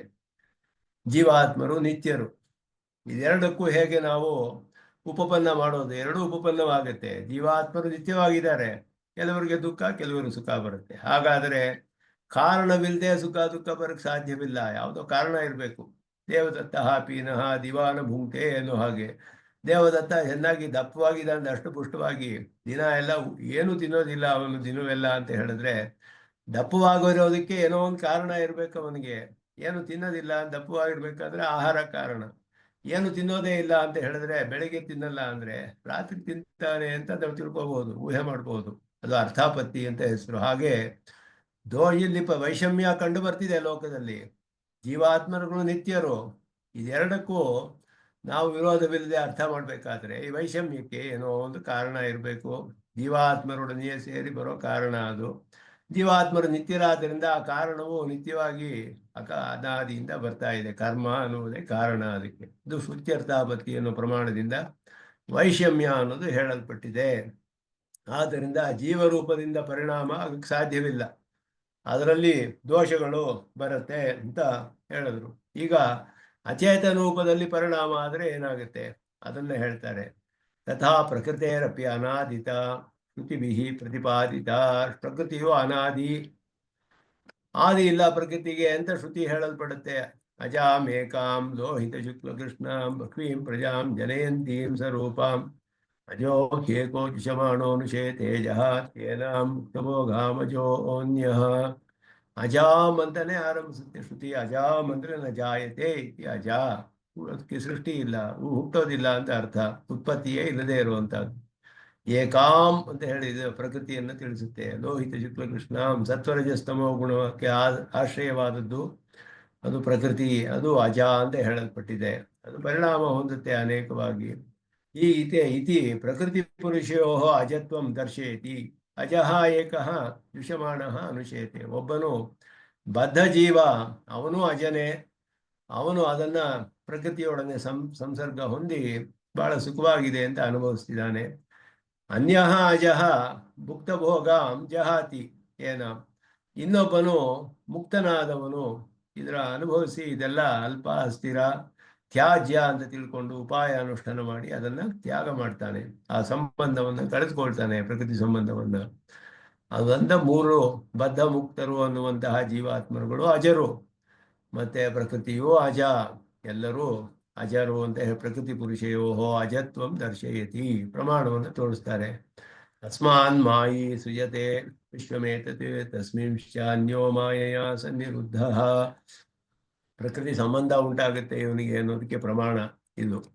ಅಲ್ಲಿ ಮಾಯಿ ಸೃಜತೆ ವಿಶ್ವಮೇತತೆ, ಮಾಯಿ ಆದ ಪರಮಾತ್ಮ ಆಶ್ಚರ್ಯತೆ ಎಷ್ಟಿದನು, ಪ್ರಪಂಚವನ್ನೆಲ್ಲ ಸೃಷ್ಟಿ ಮಾಡಿ ಅಲ್ಲಿ ತಸ್ಮಿಂಶ್ಚ ಅನ್ಯ ಮಾಯೆಯ ಸನ್ನಿರುದ್ಧ, ಇನ್ನೊಬ್ಬನು ಅಂದ್ರೆ ಜೀವಾತ್ಮನು ಮಾಯೆಯ ಪ್ರಕೃತಿಯೊಡನೆ ಕಟ್ಟಾಕಲ್ಪಟ್ಟಿದ್ದಾನೆ, ಅದರಿಂದ ಅದರ ಸಂಸರ್ಗ ಉಂಟಾಗುತ್ತೆ ಅನ್ನೋದನ್ನು ತಿಳಿಯುತ್ತೆ. ಅದು ಮಾಯಾಂತು ಪ್ರಕೃತಿ ವಿದ್ಯಾತ್ ಮಾಯಿನಂತು ಮಹೇಶ್ವರಂ. ಮಾಯಾ ಅನ್ನೋದು ಪ್ರಕೃತಿ, ಮಾಯಿ ಪರಮಾತ್ಮ ಮಹೇಶ್ವರ. ಇತಿ ಪ್ರಕೃತಿರೇವ ಸ್ವರೂಪೇಣ ವಿಕಾರಾಸ್ಪದಮಿತಿ ಚ ದರ್ಶಯತಿ. ಪ್ರಕೃತಿಯಲ್ಲಿ ಸ್ವರೂಪದಲ್ಲಿ ವಿಕಾರವಿದೆ. ಯಾಕೆ ಅಂದ್ರೆ ಅದು ಜನಯಂತೀಂ ಸ್ವರೂಪಾಂ ಅಜಾಮೇಕಾಂ ಲೋಹಿತ ಶುಕ್ಲಕೃಷ್ಣಾಂ ಬಹ್ವೀಂ ಪ್ರಜಾಂ ಜನಯಂತೀಂ ಸ್ವರೂಪಾಂ. ಅದು ಪರಿಣಾಮ ಹೊಂದಿ ಅನೇಕವಾಗುತ್ತೆ, ಪ್ರಕೃತಿಯನ್ನು ತಿಳಿದು ಬರುತ್ತೆ. ಆ ಪ್ರಕೃತಿಯು ನಿತ್ಯವಾದದ್ದು ಅಂತ ಹೇಳೋದಕ್ಕೆ ಗೌರನಾದ್ಯಂತವತಿ ತಾ ಜನಿತ್ರಿ ಭೂತಭಾವಿನಿ. ಗೌಹು ಅಂತ ಹೇಳುವಾಗ ಇಲ್ಲಿ ಪ್ರಕೃತಿಯನ್ನು ತಿಳಿಸುತ್ತೆ. ಅನಾದ್ಯಂತವತಿ, ಆದ್ಯಂತರಹಿತವಾದದ್ದು. ಜನಿತ್ರಿ ಭೂತಭಾವಿನಿ, ಪ್ರಾಣಿಯ ಬೇರೆ ಬೇರೆ ಪದಾರ್ಥವಾಗಿ ಪ್ರಾಣಿಗಳಾಗಿ ಅದು ಪರಿಣಾಮ ಹೊಂದುತ್ತೆ, ಅದನ್ನೆಲ್ಲ ಸೃಷ್ಟಿ ಮಾಡುತ್ತೆ ಅಂತ ಹೇಳಲ್ಪಟ್ಟಿದೆ ಪ್ರಕೃತಿಗೆ. ಅದರಲ್ಲಿ ಇದು ಎರಡು ಶ್ರುತಿಗಳಿಂದ ಪ್ರಕೃತಿ ಮತ್ತು ಪುರುಷರು ನಿತ್ಯರು ಅನ್ನೋದನ್ನು ಮೊದಲು ಹೇಳಿದ್ರು. ಪ್ರಕೃತಿ ಜೀವಾತ್ಮ ರೂಪದಲ್ಲಿ ಪರಿಣಾಮ ಹೇಳಕ್ಕಾಗುವುದಿಲ್ಲ ಪರಮಾತ್ಮನಿಗೆ, ಪ್ರಕೃತಿಯ ರೂಪದಲ್ಲಿಯೂ ಪರಿಣಾಮವನ್ನ ಹೇಳಿದ್ರೆ ವಿರೋಧ ಬರುತ್ತೆ ಶ್ರುತಿಗಳಿಗೆ. ಏವಂ ಜೀವರೂಪೇಣ ಪರಿಣಾಮೇ ದೂಷಣ ಮುಕ್ತಂ, ಅಚಿದ್ರೂಪೇಣ ಪರಿಣಾಮೇ ದೂಷಣಮಾಹ ತಥಾ ಇತಿ. ಅಚಿದ್ ರೂಪದಲ್ಲಿ ಪರಿಣಾಮ ಹೊಂದಿದ್ರೆ ದೋಷಗಳು ಬರುತ್ತೆ. ಅಜಾಮೇಕಾಮಿತಿ ವಾಕ್ಯಸ್ಯ ಅರ್ಥಮಾಹ ಪ್ರಕೃತಿ ಇತಿ. ಅಜಾಮೇಕಾಂ ಪ್ರಕೃತಿ ಅರ್ಥ ಬ್ರಹ್ಮಣಃ ಸದ್ವಾರಕೆ ಉಪಾದಾನತ್ವೇ ವಿವಕ್ಷಿತೆ ದ್ವಾರಭೂತಸ್ಯ ಪರಿಣಾಮಿತ್ವಂ ದ್ವಾರಭೂತೇನ ದ್ವಾರಿಣಃ ಸಂಬಂಧಶ್ಚ ಅಪೇಕ್ಷಿತಃ ಇತಿ ದ್ವಾರಭೂತ ಪ್ರಕೃತೆಯ ಪರಿಣಾಮಿತ್ವೇ ಶ್ರುತಮಾಹ ಅಸ್ಮಾತ್. ಆ ವಾಕ್ಯವನ್ನ ಭಾಷ್ಯಕಾರರು ಹೇಗೆ ಅದನ್ನ ಉದಾಹರಿಸಿರೋ ವಾಕ್ಯಕ್ಕೆ ಎಷ್ಟು ಅರ್ಥ ಇದೆ ಅನ್ನೋದು ತಿಳಿಸ್ತಾರೆ. ಅಸ್ಮಾತ್ ಮಾಯಿ ಸೃಜತೆ, ಇದರಿಂದ ಸೃಷ್ಟಿ ಮಾಡ್ತಾನೆ, ಪ್ರಕೃತಿಯನ್ನ ಉಪಯೋಗಿಸಿ ಅದರಲ್ಲಿ ಪರಿಣಾಮವನ್ನು ಉಂಟು ಮಾಡಿ ಪ್ರಕೃತಿಯನ್ನು ಜಗತ್ತೆಲ್ಲ ಸೃಷ್ಟಿ ಮಾಡಿದ್ದಾನೆ ಪರಮಾತ್ಮ. ಅಸ್ಮಾತ್ ಅನ್ನೋದು ತಿಳಿಸುತ್ತೆ. ಅದು ಇದರಿಂದ ತಾನೇ ಪರಿಣಾಮ ಹೊಂದೋದಿಲ್ಲ, ಅಂದರೆ ತನ್ನ ಶರೀರವಾದ ಪ್ರಕೃತಿಯಲ್ಲಿ ಅದನ್ನ ಉಪಯೋಗಿಸಿಕೊಂಡು ಜಗತ್ತಿನ ಪರಿಣಾಮವನ್ನು ಅದರಲ್ಲಿ ಪರಿಣಾಮವನ್ನು ಉಂಟು ಮಾಡಿ ತಿಳಿಸುತ್ತೆ ಇದರಲ್ಲಿ.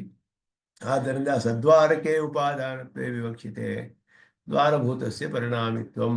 ಸದ್ವಾರಕವಾದ ಉಪಾದಾನತ್ವವು ಹೇಳಲ್ಪಟ್ಟಿರೋದಿಲ್ಲಿ. ದ್ವಾರವಾದದರಲ್ಲಿ ಪರಿಣಾಮ, ದ್ವಾರ ಅನ್ನೋದು ಅದರ ಮೂಲಕ ಅಂತ ಅರ್ಥ. ಸದ್ವಾರಕ ಅಂದ್ರೆ ಒಂದರ ಮೂಲಕ ಉಪಾದಾನವಾಗಿದ್ದಾನೆ, ಪ್ರಕೃತಿ ವಿಶಿಷ್ಟನಾಗಿ ಉಪಾದಾನವಾಗಿದ್ದಾನೆ ಪರಮಾತ್ಮ. ದ್ವಾರವಾದದ್ದು ಪ್ರಕೃತಿ, ಒಳಗಡೆ ಪರಮಾತ್ಮನು ಅದರಲ್ಲಿ ವಿಕಾರ ಉಂಟು ಮಾಡ್ತಾನೆ. ಆದ್ದರಿಂದ ದ್ವಾರಭೂತೇನ ದ್ವಾರಿಣಃ, ದ್ವಾರಿ ಆದವನು ಪರಮಾತ್ಮ. ಸಂಬಂಧಶ್ಚ ಅಪೇಕ್ಷಿತ, ದ್ವಾರಕ್ಕೂ ದ್ವಾರಿಗೂ ಒಂದು ಸಂಬಂಧ ಬೇಕು. ಪ್ರಕೃತಿಗೂ ಪರಮಾತ್ಮನಿಗೂ ಶರೀರಾತ್ಮ ಭಾವ, ಶರೀರವು ದ್ವಾರ, ಅದರ ಮೂಲಕ ಪರಿಣಾಮ ಉಂಟು ಮಾಡ್ತಾನೆ. ಇತಿ ದ್ವಾರಭೂತ ಪ್ರಕೃತೆ ಪರಿಣಾಮಿತ್ವೇ ಶ್ರುತಿಮಾಹ. ದ್ವಾರವಾದಂತಹ ಪ್ರಕೃತಿಯಲ್ಲಿ ಪರಿಣಾಮವನ್ನು ಶ್ರುತಿ ತಿಳಿಸುತ್ತೆ. ಅಸ್ಮಾತ್ ಮಾಯಿ ಸೃಜತೆ, ಅದರ ದ್ವಾರಕವಾಗಿ ಸದ್ವಾರಕವಾಗಿ ಜಗತ್ತನ್ನು ಸೃಷ್ಟಿ ಮಾಡ್ತಾನೆ ಅಂತ ಹೇಳ್ಬಿಟ್ಟು ಅನೇನ ಮಾಯಾ ಶಬ್ದಾರ್ಥೋಪಿ ಸ್ಪಷ್ಟ. ಮಾಯಾ ಅನ್ನೋದನ್ನ ಹೇಳಿದ್ರು. ಅದು ಆಶ್ಚರ್ಯ ಶಕ್ತಿ ಮೊದಲಾದ ಪ್ರಕೃತಿಗೆ ಮಾಯಾ ಅಂತಾನೆ ಹೇಳಲ್ಪಟ್ಟಿದೆ.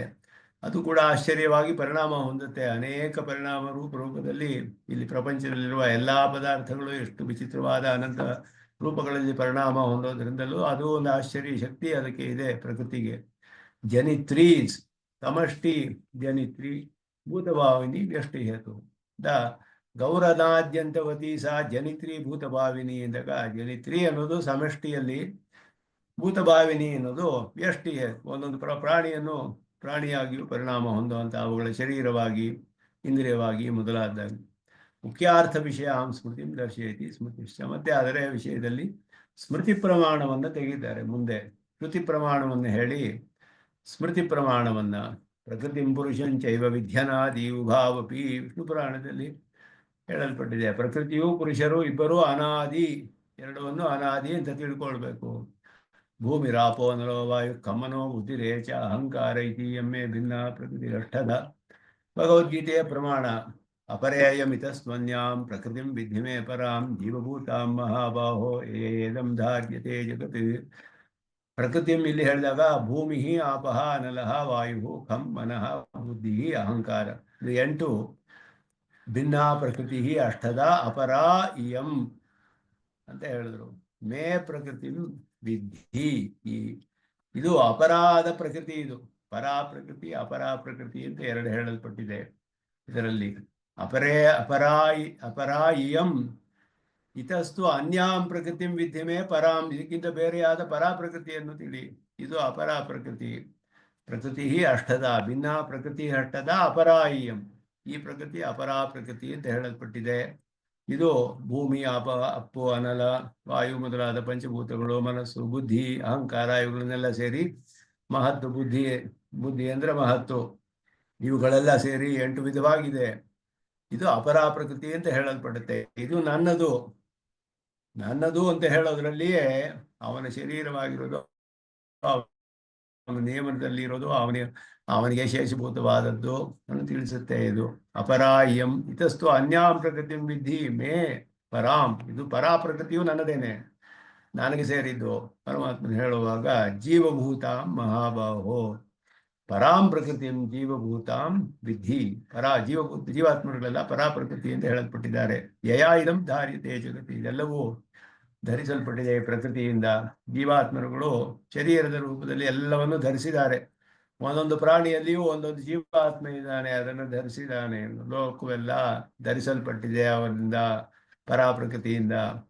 ಪ್ರಕೃತಿಂ ಸ್ವಾಮವಷ್ಟಭ್ಯ ಸೃಜಾಮಿ ಪುನಃ, ಇವುಗಳನ್ನೆಲ್ಲ ನಾನು ವ್ಯಾಪಿಸಿ ಅದನ್ನು ನಿಯಮನದಲ್ಲಿ ಅಧಿಷ್ಠಾತ ಆಗಿ ಸೃಜಾಮಿ ಪುನಃ ಮತ್ತೆ ಸೃಷ್ಟಿ ಮಾಡ್ತೇನೆ. ಮಯಾಧ್ಯಕ್ಷೇಣ ಪ್ರಕೃತಿ ಸೂಯತೆ ಸಚರಾಚರಂ, ಮಯಾ ಅಧ್ಯಕ್ಷೇಣ ಪ್ರಕೃತಿ ಸೂಯತೆ ಸಚರಾಚರಂ. ಪ್ರಕೃತಿ ಪರಿಣಾಮ ಹೊಂದುತ್ತೆ, ನಾನು ಅದಕ್ಕೆ ಅಧ್ಯಕ್ಷನಾಗಿದ್ದೇನೆ ಅಂತ ಹೇಳಿ ಚರಾಚರಾತ್ಮಕವಾದ ಪ್ರಕೃತಿಯು ಇದನ್ನೆಲ್ಲ ಸೃಷ್ಟಿ ಮಾಡುತ್ತೆ. ಇದೆಲ್ಲ ಸ್ಪಷ್ಟವಾಗಿ ಪ್ರಕೃತಿಯು ಕೂಡ ಅವನ ದ್ವಾರಭೂತವಾದದ್ದು, ನಿತ್ಯವಾದದ್ದು. ಸ್ಮೃತಿ ಪ್ರಮಾಣವನ್ನು ಅದಕ್ಕೆ ಪ್ರಕೃತಿಂ ಪುರುಷಂ ಇತ್ಯಾದಿನ ಪ್ರಕೃತಿ ಪುರುಷಯೋ ಅನಾದಿತ್ವಂ ಭೂಮಿರಾಪಃ ಇತ್ಯಾದಿನ ದ್ವಾರಭೂತಾಯ ಪ್ರಕೃತೆ ಪರಿಣಾಮಿತ್ವಂಚ ಸಿದ್ಧಂ. ಅದು ದ್ವಾರವಾಗಿ ಅದಕ್ಕೆ ಪರಿಣಾಮ, ಹಾಗೆ ಈ ಪರಿಣಾಮವು ಹೇಳಲ್ಪಟ್ಟಿತು. ಇದೆಲ್ಲವೂ ಕೂಡ ಜೀವಾತ್ಮ ರೂಪದಲ್ಲಿಯೂ ಪರಿಣಾಮವಿಲ್ಲ ಪರಮಾತ್ಮನಿಗೆ, ಪ್ರಕೃತಿ ರೂಪದಲ್ಲಿಯೂ ಪರಿಣಾಮವಿಲ್ಲ. ಅವುಗಳ ಶರೀರ ರೂಪದಲ್ಲಿ ಶರೀರವಾಗಿ ಅಪೃಥಕ್ ಸಿದ್ಧವಾದ ವಿಶೇಷಣ ಆಗುವುದರಿಂದ ಅದರಲ್ಲಿ ಪರಿಣಾಮವನ್ನು ಉಂಟು ಮಾಡಿ ಅದಕ್ಕೆಲ್ಲ ಆತ್ಮನಾಗಿದ್ದಾನೆ ಪರಮಾತ್ಮ. ಅದರಿಂದ ಅವನಿಗೆ ಯಾವ ಪರಿಣಾಮವೂ ಇಲ್ಲ ಅಂತ ಹೇಳಿ ಅದನ್ನ ಸ್ಪಷ್ಟವಾಗಿ ತಿಳಿಸ್ತಾರೆ. ಎಲ್ಲವೂ ಅವನಿಗೆ ಶರೀರ ಅನ್ನೋದೇ ಇಲ್ಲಿ ಮುಖ್ಯವಾಗಿ ತಿಳಿಸ್ತಾ ಇರೋದು. ಕಡೆಯಲ್ಲಿ ಅದೆಲ್ಲ ತತ್ವಮಸಿಯಲ್ಲಿ ಪರ್ಯವಸಾನವಾಗುತ್ತೆ. ತತ್ವಮಸಿ ವಾಕ್ಯಕ್ಕೆ ಪ್ರಧಾನವಾಗಿ ಅರ್ಥ ಮಾಡ್ತಿರೋದೇ ಇದೆಲ್ಲ. ಅದರ ಹಿಂದೆ ಬೇಕಾದ ಅರ್ಥ ಮಾಡ್ಕೊಳ್ಬೇಕಾದ ನಮ್ಮ ಎಲ್ಲ ಸಿದ್ಧಾಂತಗಳನ್ನ ಒಂದೊಂದಾಗಿ ಇಲ್ಲಿ ವಿಚಾರ ಮಾಡಿ ಸ್ಥಾಪನೆ ಮಾಡ್ತಾರೆ. ಇಲ್ಲಿ ಮೊದಲು ಶರೀರಾತ್ಮ ಭಾವ, ಜಗತ್ತಿಗೆಲ್ಲ ಏಕೈಕ ಕಾರಣನಾದವನು. ಉಪಾದಾನವೂ ಅವನೇ, ನಿಮಿತ್ತವೂ ಅವನೇ. ಉಪಾದಾನವಾದರೂ ಅವನಿಗೆ ದೋಷವಿಲ್ಲ. ಸ್ವರೂಪದಲ್ಲಿಯೋ ಸ್ವಭಾವದಲ್ಲಿಯೋ ಪರಿಣಾಮ ಇಲ್ಲ. ದ್ವಾರವಾದ ಪ್ರಕೃತಿ ಪುರುಷರಲ್ಲಿಯೇ ಎಲ್ಲ ಬದಲಾವಣೆಗಳು ಉಂಟಾಗೋದು. ಎಲ್ಲಕ್ಕೂ ಆತ್ಮನಾಗಿದ್ದಾನೆ, ಕಾರ್ಯದಲ್ಲಿಯೂ ಕಾರಣದಲ್ಲಿಯೂ. ವಿಶಿಷ್ಟವಾದ ಪದಾರ್ಥವೇ ಕಾರಣವು ಕಾರ್ಯವು. ಆದ್ದರಿಂದ ಒಂದೇ ತಾದಾತ್ಮ್ಯವು ಕಾರ್ಯಕಾರಣ ಭಾವದಿಂದಲೂ ಪ್ರಕಾರ ಪ್ರಕಾರಿ ಭಾವದಿಂದಲೂ ಸಿದ್ಧಿಸುತ್ತೆ. ಇವುಗಳನ್ನೆಲ್ಲ ಇಲ್ಲಿ ಸ್ಪಷ್ಟವಾಗಿ ವಿವರಿಸಿದ್ರು. ಇನ್ನು ಮುಂದೆ ಅದುವೇ ಇನ್ನೊಂದು ಸ್ವಲ್ಪ ಇದ್ರ ಮೇಲೆ ವಿಷಯವನ್ನೇ ವಿವರಿಸ್ತಾರೆ. ಅದನ್ನ ಮುಂದೆ ಅನುಸಂಧಾನ ಮಾಡೋಣ ಅಂತ ಹೇಳಿ ನೆನೆಸ್ಕೊಳ್ತೀನಿ. ನಿತ್ಯ ಮುಚ್ಚಿದ ಪದಾಂಬಿ ಮರುವ್ಯಾಮೋಹತಃ ತರಿರಾಯಮೇನೆ ಅಸ್ಮದ್ಗುರೋರ್ಭಗವತೋಸ್ಯದೇಕ ಸಿಂಧೋ ರಾಮಾನುಜನಂದ್ರಪದ್ಯೆ. ಓಂ ಜನ್ನೋ ಮಿತ್ರಶಂ ವರ್ಣಃ ಜನ್ನೋ ಭವತ್ವರ್ಯಮಾ ಜನ್ನ ಇಂದ್ರೋ ಬೃಹಸ್ಪತಿಃ ಜನ್ನೋ ವಿಷ್ಣುರ್ವಿಕ್ರಮಃ. ನಮೋ ಬ್ರಹ್ಮಣೇ ನಮಸ್ತೆ ವಾಯೋ ತ್ವಮೇವ ಪ್ರತ್ಯಕ್ಷಂ ಬ್ರಹ್ಮಾಸಿ ತ್ವಮೇವ ಪ್ರತ್ಯಕ್ಷಂ ಬ್ರಹ್ಮಾವಾದಿಶಂ ಋತಮವಾದಿಶಂ ಸತ್ಯಮವಾದಿಶಂ ತನ್ಮಾಮಾವೀತ್ ತದ್ಭಕ್ತಾರಮಾವೀತಾವೀತ್ಮಾಮಾವೀತ್. ಓಂ ಶಾಂತಿ ಶಾಂತಿ ಶಾಂತಿ ಶಾಂತಿ.